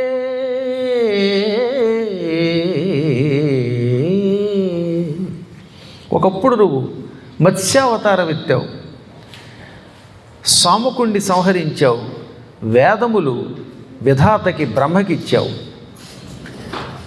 కూర్మావతారం ఎత్తావు, భూమిని మందర పర్వతాన్ని ఉద్ధరించావు. వరాహ రూపం ధరించావు, కనకాక్షుణ్ణి హిరణ్యాక్షుణ్ణి చంపావు, భూమిని ఉద్ధరించావు. నరసింహుడివయ్యావు, ప్రహ్లాద కుమారుణ్ణి కాపాడావు. ఆపై వామన రూపం ధరించి 3 అడుగులు పుచ్చుకొని బలిచక్రవర్తిని భంజించి ఇంద్రుడికి స్వరాజ్యాన్ని అందించావు. పరశురాముడివయ్యావు, 3 ఏళ్ళు 21 పర్యాయములు దుష్టులైన క్షత్రియుల్ని సంహరించావు. ఆ తర్వాత అసలు రాజు అంటే ఈతడే అని లోకానికి చాటడానికి రామచంద్రుడిగా అవతరించి ధర్మప్రభు సత్యస్వరూపుడు, ధర్మస్వరూపుడు అని లోకానికి చాటావు. ఆపై బలరాముడిగా అవతరించావు. ఇప్పుడు కృష్ణుడిగా పుట్టబోతున్నావు. బుద్ధుడిగా అవతరించావు త్రేతాయుగంలో. కల్కిమూర్తిగా ప్రవర్తించబోతున్నావు. ఇలా ఎన్నో పర్యాయములు అవతరించి ధర్మరక్షణ చేస్తున్న నీకు నమస్కరిస్తున్నాం. తల్లి కడుపులోంచి బయటకు వచ్చి భూభారాన్ని తగ్గించు. ఎంతకాలం ఉన్నావు తల్లి కడుపులు? చాలయ్యే బాబు, ఇంకా సంతృప్తి తీరలేదా? ఉన్నది చాలన్నారు వాళ్ళు. అంటే ఆయన కడుపులో ఇంకా ఉంటాడేమో, ఇంకా మోజుతో వాళ్ళ అమ్మ మీద ప్రేమతోనని ప్లీజ్ కమ్ అవుట్ అన్నారండి. ఆయనకి అన్ని లాంగ్వేజెస్ వచ్చు, దేవతలకి రాని భాష అంటూ ఉండదు కనుక. ముచ్చిరియున్నది లోకము నెచ్చలు కంసాది కలులు నిర్దయులేచన్ మచ్చిగ కావగవలయును విచ్చేయుము తల్లి కడుపు వెడలి ముకుంద. ముకుంద, ఈ లోకం దుర్మార్గుల వల్ల నానాయాతన పడుతున్నది. పాపాత్ములు భూమిని పరిపాలిస్తూ ఉంటే హింస పెరిగిపోయింది, అధర్మం పెరిగిపోయింది, తట్టుకోలేకపోతున్నారు మానవులంతా. అందువల్ల దుష్ట శిక్షణ చెయ్యాలి, శిష్టుల్ని రక్షించాలి. కంసుడు లాంటి పాపాత్ములు ఈ భూమిని నాశనం చేస్తున్నారు కనుక వాళ్ళని చంపి భూమిని కాపాడాలి కనుక తల్లి కడుపులోంచి తొందరగా రావాయి అన్నారు. విచ్చేయుము తల్లి కడుపు వెడలి ముకుంద. ప్రార్థిస్తే కానీ తొందరగా రాడని వాడి ఉద్దేశం. ఆయన ప్రణాళిక ఆయనకున్నా మన కంగారు అంది కదా. ఫ్లైట్ ఎక్కిన దగ్గర నుంచి ఎప్పుడు వస్తుంది అంటాం. ఎప్పుడు వస్తుంది అంటే అది ఎప్పుడు అవ్వాలి అప్పుడే. ఈ షార్ట్లీ అంటాడు. ఏం షార్ట్లీ అంటాడు మొహం? అలా అన్న తర్వాత గంట పట్టింది నిన్న. ప్రిపేర్ ఫర్ ల్యాండింగ్ అంటాడు, ఇంకా దిగుతాం. అక్కడ 14 కిలోమీటర్లు చూపించబడి 27 కిలోమీటర్లోకి వచ్చింది. అంటే పైన తిప్పుతున్నాడు అనమాట. ఈలోపు ఈ పక్కన కూర్చున్న వాళ్ళకి అసహనం. ఇదేంటి 14 గల 27 అయింది, మళ్ళీ 48 అయింది అంటే వీడి కింద ఇంకా ఇవ్వట్లేదు దిక్కువాలాడు దిగడానికి. అలాగా మన కంగారు విమానం ఎక్కేదాకా కంగారు, దిగేదాకా కంగారు. అమెరికా వచ్చేదాకా కంగారు, వెళ్ళేదాకా కంగారు. ఇంగ్లాండ్ వచ్చేదాకా కంగారు. అప్పుడే 22 వచ్చాం, ఎప్పుడు 7వ తారీఖు అవుతుందో వెళ్ళిపోదాం. ఆయన స్వామివారు ఆయన ప్రణాళిక ఆయన ఉన్న దేవతల కంగారు. ఆయన కడుపులో ప్రవేశించేదాకా కంగారు, బయటకు వచ్చేదాకా కంగారు. అందుకని రావోయ్ రావోయ్ అన్నారు. రావోయ్ మా ఇంటికి అని ప్రార్థించారు. ఆయన నవ్వాడు. ఇప్పుడు దేవతలు అలా ప్రార్థించాక దేవకి కేసి తిరిగి, అమ్మా దేవకి, ఎంతసేపు మేము నీ కడుపుకి దండం పెడుతుంటే నాకు ఎందుకు నమస్కరిస్తున్నారు అనుకుంటున్నావేమో. మేము పెట్టే నమస్కారం నీకు కాదమ్మా, నీ కడుపులో ఉన్నాయనికి. తల్లిని యుదరంబులోన ప్రధాన పురుషుడున్నవాడెల్లి పుట్టెడి కంసుచే భయమెంత లేదు నిజంబు. మాకెల్లవారికి భద్రమయ్యడు ఇంక నీ కడుపెప్పుడు చల్లగా వలి యాదవావళి సంతసంబును పొందగన్. సంతసంబును పొందగన్. తల్లి, నీ కడుపులో సమస్త లోకాలకి మూలకారకుడైన ప్రధాన పురుషేశ్వరుడు శ్రీ మహావిష్ణువు ఉన్నాడు. రేపే పుట్టబోతున్నాడు. ఇంక నీకు కంసుడి వల్లే కాదు, ఈ ప్రపంచంలో ఎవ్వరి వల్ల భయం లేదు.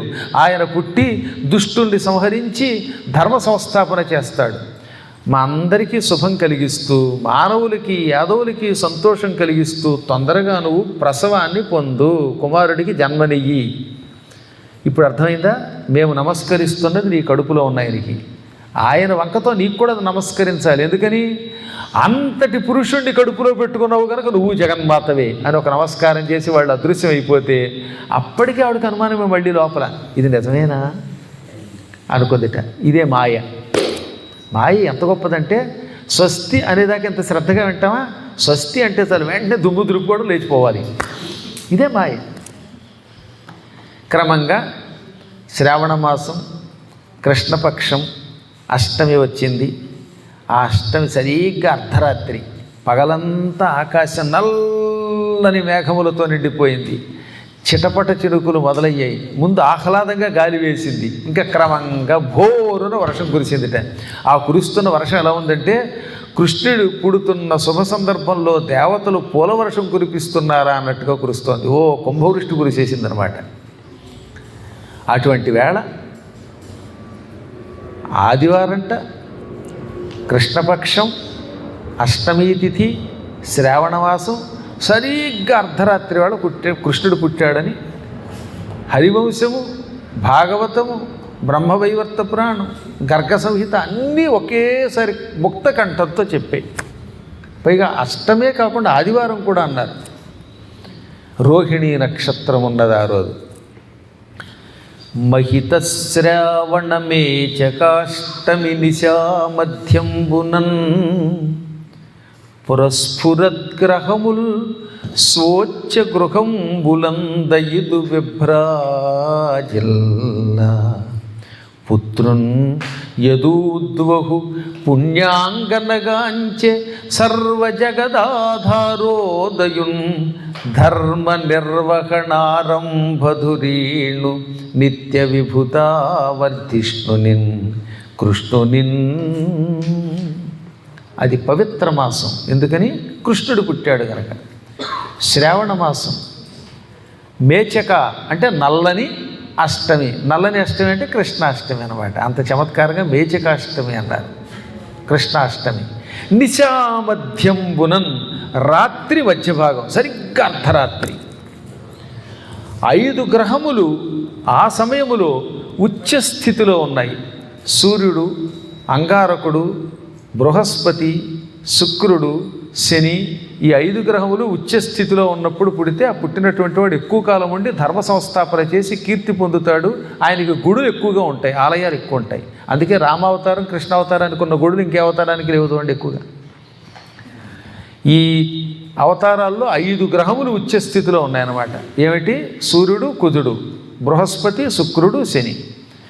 ఇలా ఉండగా అలాగే లగ్నములన్నీ శుభస్థితిలో ఉండగా యాదవ లోకాన్ని ఉద్ధరించడానికి, మానవులలో ధర్మాన్ని పెంపొందించడానికి, దుష్ట శిక్షణకి, శిష్ట రక్షణకి, సమస్త లోకాలని కాపాడడానికి, తన ప్రభుత్వాన్ని అంటే తన ధర్మాన్ని పెంచుకోవడానికి శ్రీకృష్ణ పరమాత్ముడు అవతరించాడు. పుట్టినప్పుడు ఎలా ఉన్నాడు ఆయన? సాధారణంగా పిల్లలు ఇంత చిన్న రూపంతో పుడతారు, కానీ ఆయన అలా పుట్టలేదు. అది మరియును చారు లక్షణ లక్షిత నఖపాద గొల్పజాను జంఘోరు కఠినాభిమధ్యోదరుండును సాదరుండును కంఠసూత్ర కటిసూత్రహార కేయూర కటక కంకణ మకర కొండల కిరీటాది విభూషితుండును కంబుకంధరుండును పాలన అసాధర వదన కర్ణుండును నీల నీరద వర్ణుండును ప్రహ్లాద నారద సునంద నంద ప్రముఖ సంభావితుండును శ్రీ పుష్టి తుష్టి కీర్తి కాంతిలోర్జ విద్యా విద్యాది మాయాశక్తి సేవితుండును యొప్పున పురుషోత్తముని గాంచి భక్తి సంభ్రమంబు లగ్గలంబులుగా దిగ్గన కరంబులు ముకుడించే అన్నారు.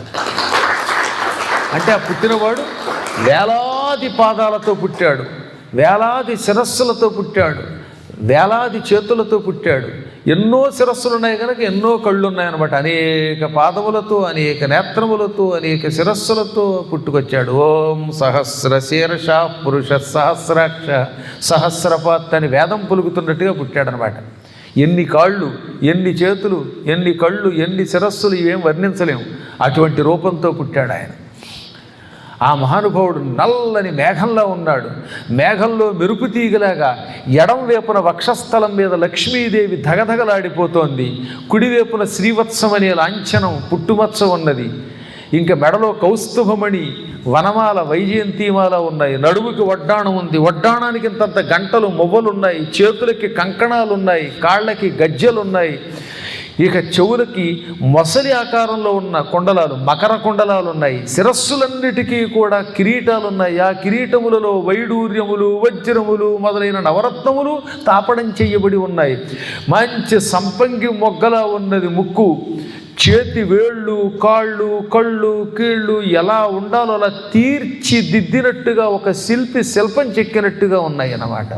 ఇంకా మహానుభావుడి చుట్టూతా ప్రహ్లాదుడు, నారదుడు, సునందుడు, నందుడు, పుణ్యశీలుడు, సుశీలుడు మొదలైన వాళ్ళు, సనకుడు, సనందనుడు, సనత్కుమారుడు, సనత్సుజాతుడు మొదలైన బ్రహ్మమానస పుత్రులు, నారదుడి వంటి దేవఋషులు వీళ్ళంతా చేరి ఓం నమో నారాయణాయ తుభ్యం నమః అని స్తోత్రం చేస్తూ ఉన్నారు.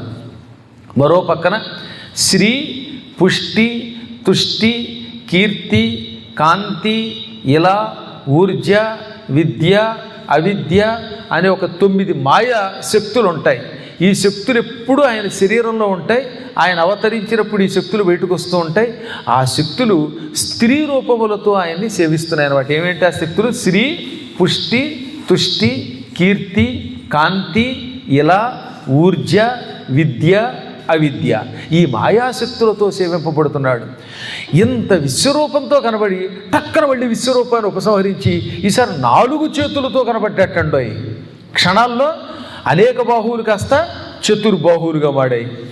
జలధర దేహు ఆజాను చతుర్బాహు సరసీరుహాక్షు విశాలవక్షు చారు గదా శంఖ చక్ర పద్మవిలాసు కంఠకౌస్తుభమణి కాంతిభాసు ఉరుకుండల ప్రభాయుత కుంతల లలాటు వైడూర్యమణిగణవర కిరీటు బాలు పూర్ణేందు రుచిజాలు భక్తలోక పాలు సుగుణాల వాలు కృపా విశాలు చూచి తిలకిల్చి పొలకిల్చి చోద్యమల్ది ఉబ్బి చలరేగి వసుదేవుడుత్సహిల్చే.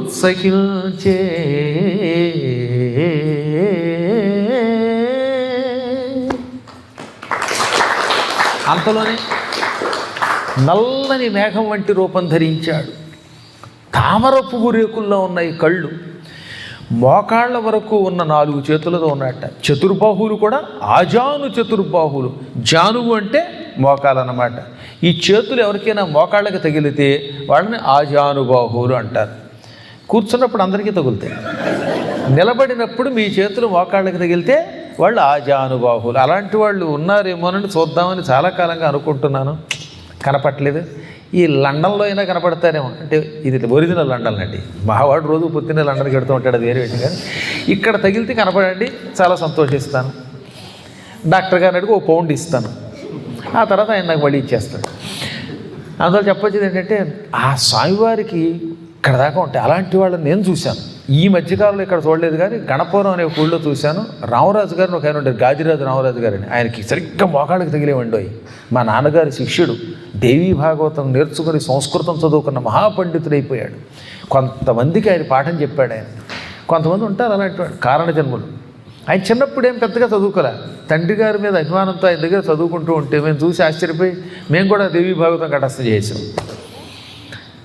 సరే, అదో పక్కన పెడితే ఆయన 4 బాహువులు చతుర్బాహువులు కూడా మోకాళ్ళ వరకు వెళ్ళాడేవి. విశాలమైన వక్షస్థలం, శ్రీవత్స లాంఛనం, లక్ష్మీదేవి చెవులకేమో కొండలములు, వజ్రవైడూర్యములతో తాపడం చేయబడిన కిరీటములు, ఇవన్నిటితో పరమశోభతో కనబడ్డాడు. మహాత్ముడు ఆయన పసుపు వస్త్రం ధరించాట, పీతాంబర సుశోభితుడు. భక్తులను పరిపాలించడానికి పుట్టాడు. కరుణాస్వరూపుడు, చంద్రబింబంలా విరిగిపోతుంది ఆయన ముఖం. అటువంటి పరమాత్ముడిని ఏది ముందేమో విశ్వరూపం, మళ్ళీ చతుర్బాహు రూపం చూడటంతో తృప్తి పొందల, తిలకించాడు. అంటే బాగా పరిశీలించి చూశాడు. పులకించిపోయాడు, ఉబ్బిపోయాడు, ఎగిరి గంతులేసాడు. ఇటువంటి కొడుకు పుడితే ఎగిరి డ్యాన్స్ చేయకుండా ఎలా ఉంటాడు? దిక్కుమాలిన పెళ్ళం వస్తేనే ఎగిరి గంతులేసి గొడ్లిప్పు తిరుగుతున్నారు కొందరు. అటువంటిది అంతటి పరమాత్ముని దివ్యరూపం కనబడితే ఆనందంతో నాట్యమాడాడు, ఉబ్బిపోయాడు. ఆహా, ఇది నిజమా అనుకున్నట్ట. ఏ నిన్ను అఖిల దర్శను జ్ఞానానంద స్వరూపు సంతతు అపరాధీనుని మాయాదూరుని సూనునిగా గంటి నిట్టి చోద్యము కలదే.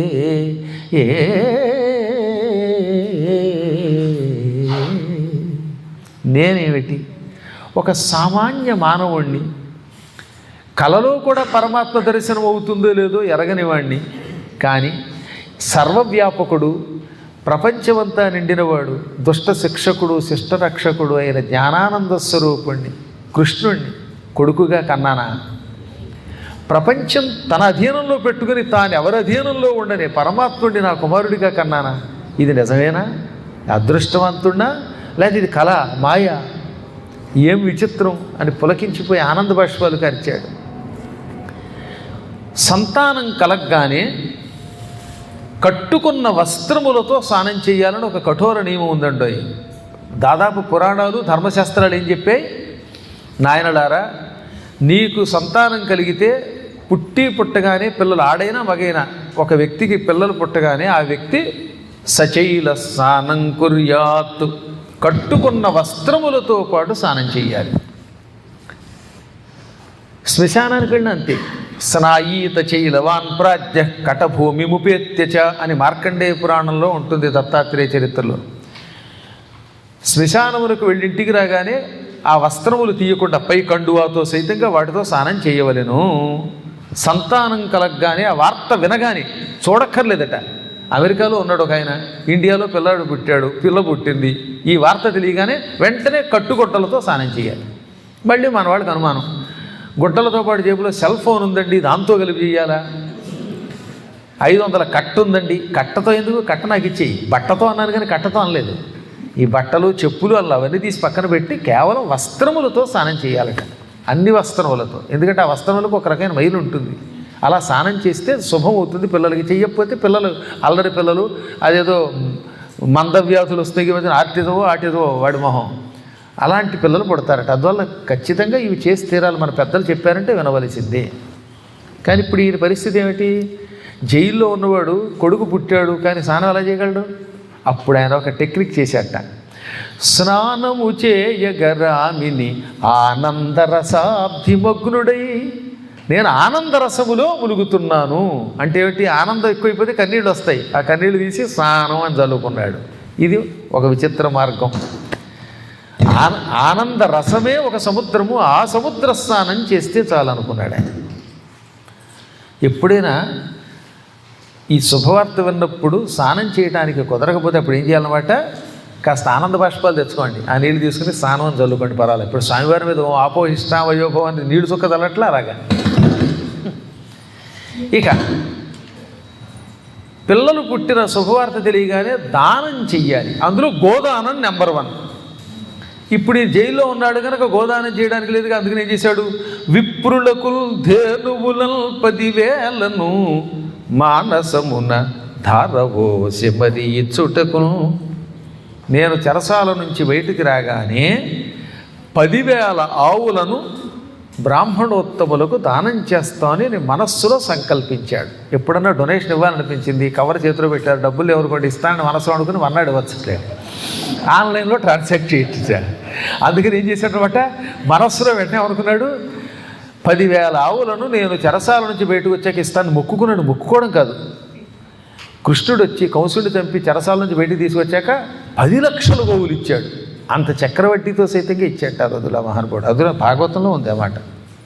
ఈ విధంగా శాస్త్ర ప్రకారం చేయవలసినవి మనస్సులో చేసుకుని అప్పుడు కృష్ణుడిని భక్తితో ప్రార్థించాడు. ప్రభు, నువ్వు ఎవరికి అంత తేలిగ్గా దర్శనమివ్వవు, నాకు దర్శనమిచ్చావు, నాకు కొడుగ్గా పుట్టావు, కానీ నేను నిన్ను కాపాడలేను. నిన్ను కాపాడుకుని నన్ను కాపాడు. నీ మీద భక్తి కలిగిన వాడు, ఇంక ఏ వైపుకి మనస్సు పానివ్వకుండా నిన్నే తలుచుకున్నవాడు ఆవు దూడ అడుగులో ఉండే నీరు దాటినంత తేలికగా సంసార సముద్రం దాటుతాడు. ఏంటండి మధ్య మధ్యలో అరుపులు? కంసుడు ఏమన్నా ఆవహించాడేంటి కృష్ణుడు పుడితే? సంస్కృతంలో గోష్పాద సలిలం యథ అన్నారు. అంటే ఆవు వద్దులే మరవది, దాన్ని అహో మూలు వచ్చేదా, దాని దొరికితే ఉన్నది పోయేటట్టుంది. ఓ డాక్టర్ గారు మంది వేశారట, కొండనారికి మంది వేస్తే ఉన్న నారు గుడిపోయింది. అంటే అది ఇప్పుడు దాని దొరికితే ఇంకేం ప్రమాదం తెచ్చి పెడుతుందో. ఇది చెప్పొచ్చింది ఏంటంటే, ఆవు నేల మీద అడుగు వేసింది, ఆ అడుగు వేసినప్పుడు ఏమవుతుంది, నేలలో ఒక గుంట ఏర్పడుతుంది. ఆ గుంటలో నీళ్లు పడ్డాయనుకోండి, ఆ నీరు దాటడం అంత తేలిక. కృష్ణుడిని నమ్ముకుంటే సంసార సముద్రమును ఆవు అడుగులో నీరు దాటినట్టుగా దాటవచ్చు అని వ్యాసుడు అన్నాడు. కానీ పోతన గారు ఏమన్నాడంటే, ఆవు అడుగు కూడా ఎక్కువేట, ఆవు దూడ అడుగు ఇంకా చిన్నది.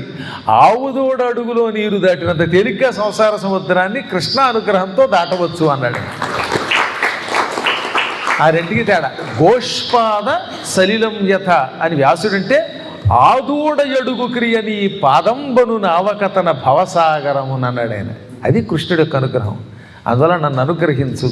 నిన్ను కులమతాలతో సంబంధం లేకుండా ఏ వర్ణం ఏ ఆశ్రమం వారైనా సేవించవచ్చు, సేవించిన వారిని అనుగ్రహిస్తావు, అటువంటి నీకు నమస్కారం అంటూ ఉండగా అప్పటిదాకా కృష్ణుడి చూసి ఆనందంతో పరవశించిపోతున్న దేవకి కూడా మెల్లిగా కళ్ళు విప్పి కొడుకును చూసి పులకించిపోతూ ఇలా అన్నదనమాట, నళినలోచన నీవు నెక్కము నాకు పుట్టెదవంచు ఈ కలుడు కంసుడు పెద్ద కాలము కారయంట నడచే దుర్మలిన చిత్తుని నాజ్ఞ చేయుము మమ్ము కావు మనాథులను నులుసులేక ఫలించెనోచిన నోములెల్లను నీవయ్యై. ప్రభు, నువ్వు నాకు పుడతావని, పుట్టి పుట్టగానే తనకి మరణగండం తెచ్చిపెడతావని భావించి పరమదుర్మార్గుడైన కంసుడు చాలా కాలం నుంచి మమ్మల్ని ఈ చెరసాలలో పెట్టి బంధించాడు, కదలకుండా చేశాడు. పద్మాక్ష, నేను పూర్వజన్మలో నోములు నోచి ఉంటాను, తపస్సు చేసి ఉంటాను. ఆ పుణ్యం వల్ల నువ్వు పుట్టావు.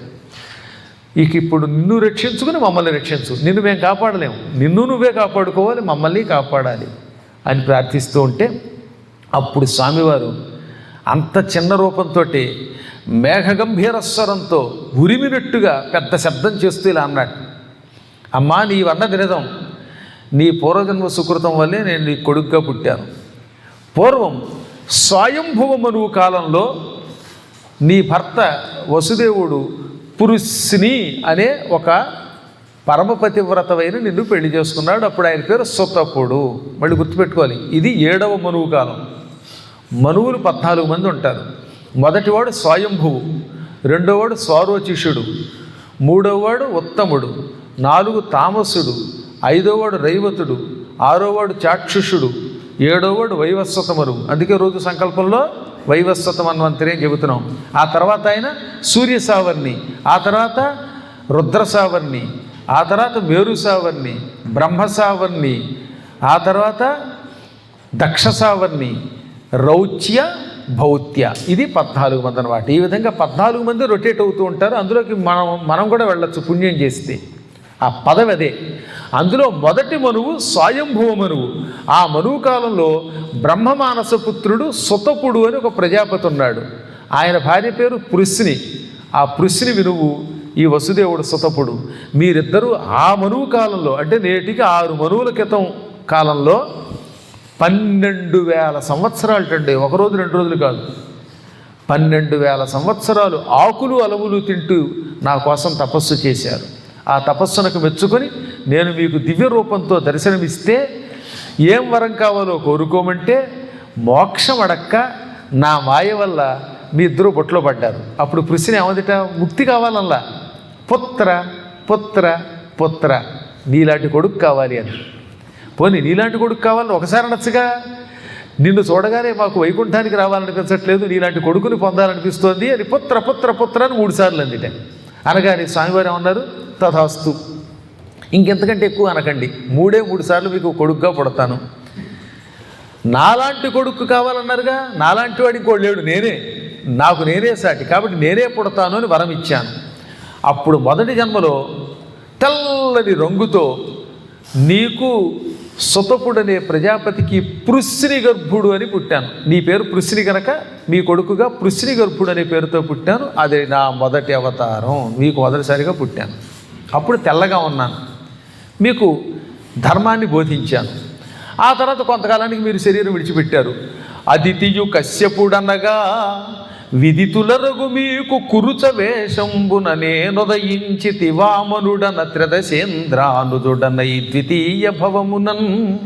ఆ తర్వాత మీరు వైవస్వత మనువు కాలంలో అదితి కశ్యపుడు అనే పేరుతో మళ్ళీ పుట్టారు.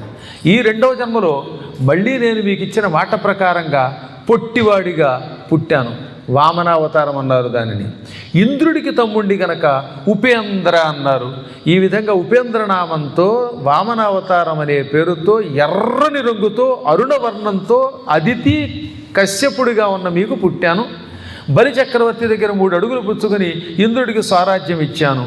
అది 2వ జన్మ. ఇప్పుడు 3వ భవమున తప్పక మీకిరువురకును తనయుడనైతిల్ చెప్పితి పూర్వము మీ ఎందెప్పటికి లేదు జన్మ మిటపై నాకు. ఇప్పుడు మళ్ళీ ఇచ్చిన మాట నిలబెట్టుకుంటూ 3వ జన్మలో మీకు కొడుగ్గా పుట్టాను. మొదట పృశ్ని సుతపుడు, 2వసారి అదితి కశ్యపుడు, ఇప్పుడు దేవకీ వసుదేవులుగా మీరు పుట్టగానే ఇచ్చిన మాట నిలబెట్టుకుంటూ మూడవసారి కూడా కొడుకుగా పుట్టాను. మొదటిసారి తెల్లగా పుట్టా, రెండవసారి ఎర్రగా పుట్టా, ఇప్పుడు నల్లగా పుట్టి కృష్ణుడనే పేరుతో ప్రసిద్ధికెక్కుతాను.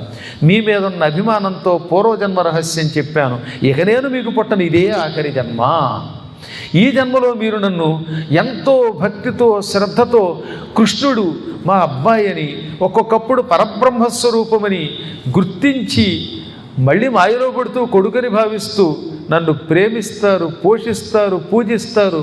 నా అనుగ్రహంతో మీరు మళ్ళీ భూమి మీద పుట్టకుండా శాశ్వతంగా కైవల్యానికి వెళ్ళిపోతారు అని పూర్వజన్మ రహస్యం చెప్పి నన్ను తీసుకెళ్ళి యశోద దగ్గర పడుకోబెట్టమన్నాడు ఆయన. చూస్తుండగానే ఇంత పసిపాప అయిపోయాడు, బుల్లి బాబుగా అయిపోయాడు. ఇందాకట్లాగా చేతులు నాలుగులేవు, ఏమీ లేవు. ఈయన నవ్వి లేచి నిలబడగానే కాళ్ళకి చేతులకి ఉన్న సంకెళ్ళన్నీ ఊడిపోయాయి. సంకెళ్ళన్నీ ఊడిపోగానే ఈ పిల్లవాడిని రెండు చేతులతో ఇలా వక్షస్థలం మీద పెట్టుకున్నాడు. ఎలాగా? బిడ్డని కరముల రొమ్మున కడ్డముగా పెట్టి, సరిగ్గా రొమ్ములకు అడ్డంగా ఇలా రెండు చేతులతో పట్టుకుని బయలుదేరాడు. కాబట్టి సినిమాలు నమ్మకండి. గంప వచ్చిందని గంపలో పెట్టి నెత్తి మీద పెట్టుకున్నాడు. గంప లేదు, దుంప లేదు. అదేమో చెరసాల కొంప, అందులో గంప ఏమిటి వీడి మొహం. హాయిగా చేతులతో పట్టుకుని బయటకు వస్తూ ఉంటే చెరసాలలోకి 7 తలుపులు ఉన్నాయనగా 7 ప్రాకారాలు. ఆ తలుపుల తాళాలని టిక్ టిక్ టిక్ అని పక్కడిపోయాయి, తలుపులు తెరుచుకున్నాయి. ఈయన బయటకు వస్తుంటే వెనక నుంచి ఆదిశేషుడు అదృశ్య రూపంలో 1000 పడగలు గొడుగ్గా బట్టి మళ్ళీ తోకతో తలుపులు మూసేశాడు. ఆ తర్వాత ఈయన బయటకు వచ్చేలోపు కాపలా వాళ్ళంతా ఒకటే నిద్ర. సరిగ్గా ఇక్కడ కృష్ణుడు పుట్టినప్పుడే అక్కడ యశోదకి యోగమాయాదేవి కూతురుగా పుట్టింది కదా. ఆ యోగమాయ ప్రభావంతో మొత్తం ఆ ప్రాంతాల్లో వాళ్ళంతా కూడా ఒకటే నిద్ర. గుర్రు అంటే గుర్రు అనమాట, గాఢ నిద్ర అనమాట. వాళ్ళకేం ప్రపంచం తెలియలేదు. అంత గాఢంగా నిద్రపోతూ ఉంటే ఆ కాపలా వాళ్ళ మధ్యలో ఈయన బయటకు వచ్చాడు. బయట వర్షం దబ్బ దబ్బ దబ్బ దబ్బ మొత్తేస్తోంది. ఇంగ్లాండ్లో ఎప్పుడు వర్షం పడుతుందో తెలియదు. అందుకని డాక్టర్ గారు ఓ రోజున చెప్పారు, అదేదో ఓడ దగ్గరికి వెళ్ళిన తర్వాత మమ్మల్ని తీసుకెళ్ళి అక్కడికి, ఇక్కడ W3 నమ్మకూడదండి, W3 3Ws మొత్తం మీద వర్క్, ఉమెన్, వెదర్ అట. ఇక్కడ ఎప్పుడు వర్క్ ఉంటుందో ఉద్యోగం పోతుందో తెలియదు, ఎప్పుడు భార్య ఉంటుందో. ఇక్కడ మన వాళ్ళకి కదండి, వీళ్ళకి ఎప్పుడు ఉమెన్ ఉంటుందో తెలియదు, ఎప్పుడు వెదర్ ఎలా ఉంటుందో తెలియదు అని వారు సరదాగా. లాస్ట్ ఇయర్ అనుకుంటే అని చెప్పారు. అలాగా అక్కడ వాతావరణం దబదబ మొత్తేస్తుంది. అందుకని ఇక్కడ వాళ్ళు గొడుగు పట్టుకున్నట్టుగా ఆయన గొడుగు పట్టుకోవడం లేదు కదా. ఆదిశేషుడు 1000 పడగలు గొడుగుగా పట్టాడు. ఒక్క చుక్క నీరు మీద పడలేదండి. ఈ ఆదిశేషుడు కనపడ్డ కదా, ఆయనకి కనపడటం లేదు. అందుకని అసలు ఎవరూ లేరు, ఇక్కడ గొడుగు లేదు, చుట్టుపక్కల వర్షం కురుస్తుంది, కాళ్ళ మీద పడుతుంది, కానీ నా నెత్తి మీద పట్టలేదు, పిల్లాడి మీద పట్టలేదు. అంతా మాయ, కృష్ణమాయ అనుకున్నాడు. ఈ కృష్ణమాయ ఇలా పడగల రూపంలో ఉందని తెలియదు. ఈ పిల్లవాడిని ఎత్తుకుని సరిగ్గా యమునా నది దగ్గరకు వచ్చేసరికి యమునా నది ఒక మహాసముద్రంలా ప్రవహిస్తోంది. వర్షాకాలం కదా, అందువల్ల ఆ భీకరంగా ప్రవహిస్తోంది. ఆ దెబ్బకి యమునా నదిని చూసి ఏం భయపడలేదు ఆయన. ఎందుకని? నా చేతిలో పరమాత్మ ఉంటే యమున నన్నేం చేస్తుందని యమునలోకి అడుగు పెడుతూ ఉంటే యమునా నది అలా 2గా చీలిపోయి దారిచ్చింది. మధ్యలో సిమెంట్ రోడ్డు వేసినట్టుంది. శుభ్రంగా వెళ్ళిపోయాడు ఆయన అవతలకి. మళ్ళీ ఈయన అవతలకు వెళ్ళగానే నది కలిసిపోయి ప్రవహించడం మొదలుపెట్టిందో సముద్రంలాగా. అవతల ఒడ్డుకు వెళ్ళే సమయానికి రేపల్లెలో అందరూ ఒకటే నిద్ర. యశోదకి పురుడు రావడం తెలుసట, ప్రసవమైనట్టు తెలుసు, కానీ పుట్టింది ఆడో మగో ఏమీ తెలియదు పాపం. అందుకని ఆవిడ నిద్రపోతూ ఉంటే కృష్ణుడిని అక్కడ పడుకోబెట్టి ఆ పిల్లని పుచ్చుకు బయలుదేరాడు. వనజాక్షుని తెచ్చుటయును తన సుత కొనిపోవుటయును తానెరుగక మూగిన నిద్ర చొక్కియుండెను వనజాక్షి యశోదరేయి వసుధాధీశ. కృష్ణుణ్ణి తేవడం కానీ తన కుమార్తెని పట్టుకుపోవడం కానీ ఇవేమీ తెలియక గాఢమైన నిద్రలో యోగమాయా ప్రభావంతో ఉన్న కారణం చేత యశోద ఏమీ తెలియకుండా అయిపోయింది. ఆవిడ అలా నిద్రపోతుంటే ఆ పిల్లని పట్టుకొచ్చాడు. ఈసారి అమ్మవారు ఉందిగా, మళ్ళీ నది 2గా చీలి దారిచ్చింది. యువతలకు వచ్చాడు అమ్మాయితో పాటు. మళ్ళీ నది ప్రవహించడం మొదలెట్టింది. సరిగ్గా చెరసాల దగ్గరకు వచ్చాడు. పడగలు పడుతున్న ఈ ఆదిశేషుడు చెరసాల దాకా వచ్చి లోపల ప్రవేశించగానే అదృశ్యమైపోయాడు. లోపలికి రావడంతో ఈయన తలుపులు దాటుకుంటూ లోపలికి వెళ్ళడం, తలుపులు టింగ్ టింగ్ టింగ్ అని మూసుకుపోవడం మొదలెట్టాయి మాయాబజార్లో లాగా. ఈయన చెరసాల్లోకి వచ్చాడు, తలుపులు మూసుకుపోయి తాళాలు పడ్డాయి, కాళ్ళకి చేతులకి సంకెళ్ళు వచ్చాయి, మొత్తం యథాప్రకారం వాతావరణం అయిపోయిందన్నమాట. దక్కిన కథా విశేషాలు మళ్ళీ రేపు కూడా ఇదే టైం అండి. 6 అంటే 6 లేకపోతే 6:30, కాస్త 10 నిమిషాలు అటు ఇటే ఉందిలేండి. పాపం మీరు లాంటి మంచివాళ్ళు రావడమే అవసరం. మరి మీరు రాకపోతే ఎవరికి చెప్పుకుంటాం? నా గోడు, నా పురాణము అందల్లా మీ అందరికీ అనేక శుభములు కలుగుగాక. నాకు అన్నిటికంటే ఆశ్చర్యం ఏంటంటే, ఎంత డబ్బైనా దానం చేస్తాం కానీ వీక్ డేస్లో కాలదానం చెయ్యము అన్నారు చాలామంది. టైం దానం చేయరు. మీరు ఎంత మంచివాళ్ళు. బలిచక్రవర్తి కంటే, శివి చక్రవర్తి కంటే గొప్ప దాతలు. సోమ మంగళ బుధ గురువారాలు లాంటి రోజుల్లో 2 గంటల సమయం పురాణమునకు రావడానికి గంట, పోవడానికి గంట, 4 గంటలు దానం చేసిన మహాదాతలు. అసలు దాతలంటే మీరే. మీకు అనేక శుభములు కలుగాక. భాగవత ఫలావాప్తిరస్తు. మీ అందరి గోత్రనామాలు ఆయనకి ఇచ్చారు. భాగవత సప్తాహంలో ఇప్పటికైనా పేరు ఇవ్వచ్చు. ఆ గోత్రనామములతో ఈ 18,000 శ్లోకాలు వరసగా రోజు పారాయణం జరుగుతోంది. రేపేమో యజ్ఞం కూడా ఉంది. రేపు ఎన్నింటికంటే యజ్ఞం? 8 గంటలకి నారాయణ కృతి ఉంటుంది, భాగవత యజ్ఞం. ఆ యజ్ఞం కూడా శాండిల్య గారి యొక్క ఆధ్వర్యంలో జరుగుతుంది. అవకాశం ఉన్న వాళ్ళు రండి. లేకపోయినా మీ గోత్రనామాలతో జరుగుతుంది. కార్యక్రమం మాత్రం హాయిగా సాగుతుంది. బుధ గురు శుక్రవారం నాడు మీ దగ్గరికి వస్తున్నావా? శుక్రవారం నాడు ఏ ఊరది? అదేంటిది?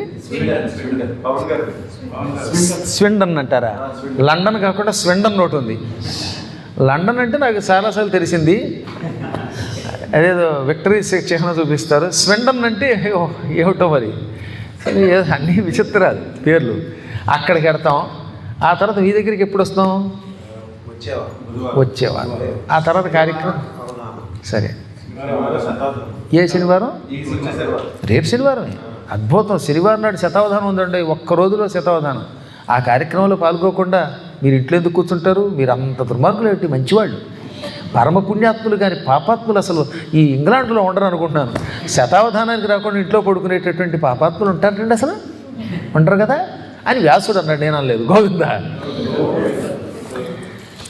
సత్యదేవుని సుందర రూపుని నిత్యము సేవించండి. సత్యదేవుని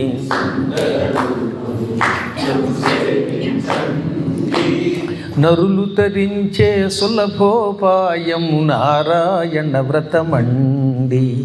నరులు తరించే సులభోపాయము నారాయణ వ్రతమండి. నారాయణ వ్రతమండి. సత్యదేవుని సుందర రూపుని నిత్యము సేవించండి. నరులు తరించే సులభోపాయము నారాయణ వ్రతమండి. నారాయణ వ్రతమండి. సత్య శోకాల బాపేడి పాపాల మాపేడి. శోకాల బాపేడి పాపాల మాపేడి. లోకాన భోగాలు వసగేది ఏది? నారాయణ వ్రతమే. సత్యనారాయణ వ్రతమే. నారాయణ వ్రతమే. సత్యనారాయణ వ్రతమే. ఏ శాంతి సుఖాల తేలిల్చునేది? ఆనందదాయి వేరేది? సత్యదేవుని సుందర రూపుని నిత్యము సేవించండి. నరులు తరించే సులభోపాయము నారాయణ వ్రతమండి. నారాయణ వ్రతమండి. సత్య ఏ ఏ ఏ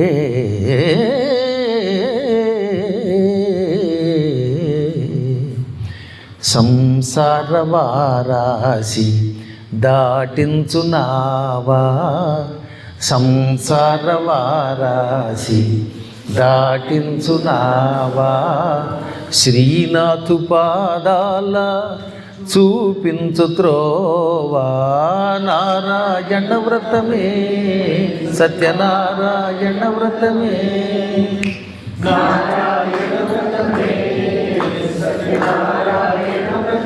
సంసార వారాసి దాటించునావా శ్రీనాథు పాదాల చూపించు త్రోవా నారాయణ వ్రతమే సత్యనారాయణ వ్రతమే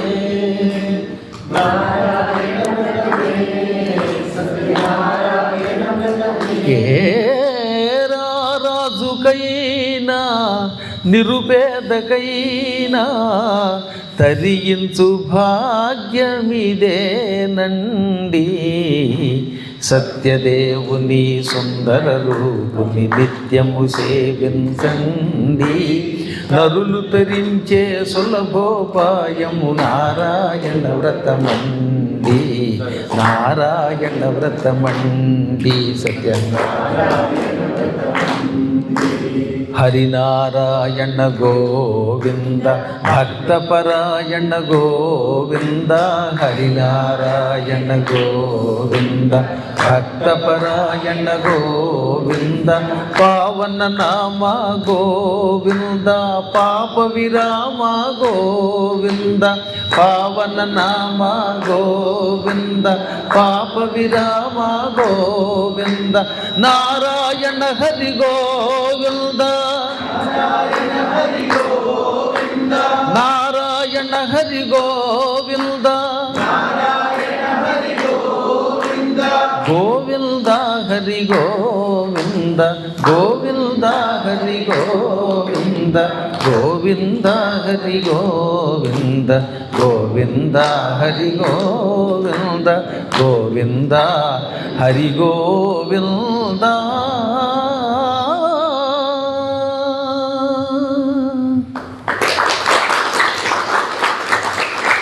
శ్రీకృష్ణ పరమాత్ముడికి సంకీర్తన అంటే అంత ఇష్టం అంటే అందువల్ల తప్పనిసరిగా భాగవతం జరుగుతున్నప్పుడు గ్యారంటీగా ఏదో ఒక సంకీర్తన చేయాలన్నమాట.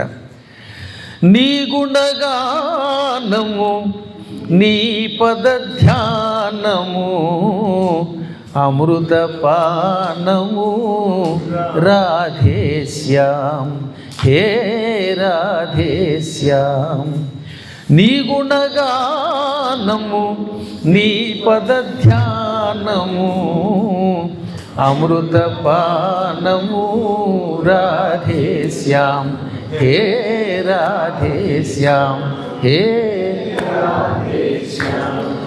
నీలాద్రి శిఖరాన నెలకొనియున్నా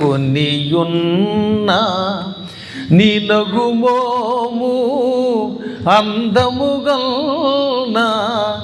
నీలాద్రి శిఖరాన నెలకొనియున్నా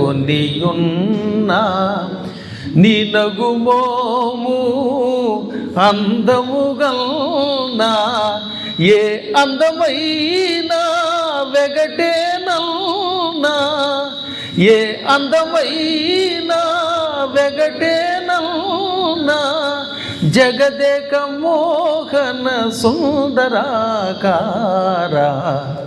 నీ గుణగానము నీ పద ధ్యానము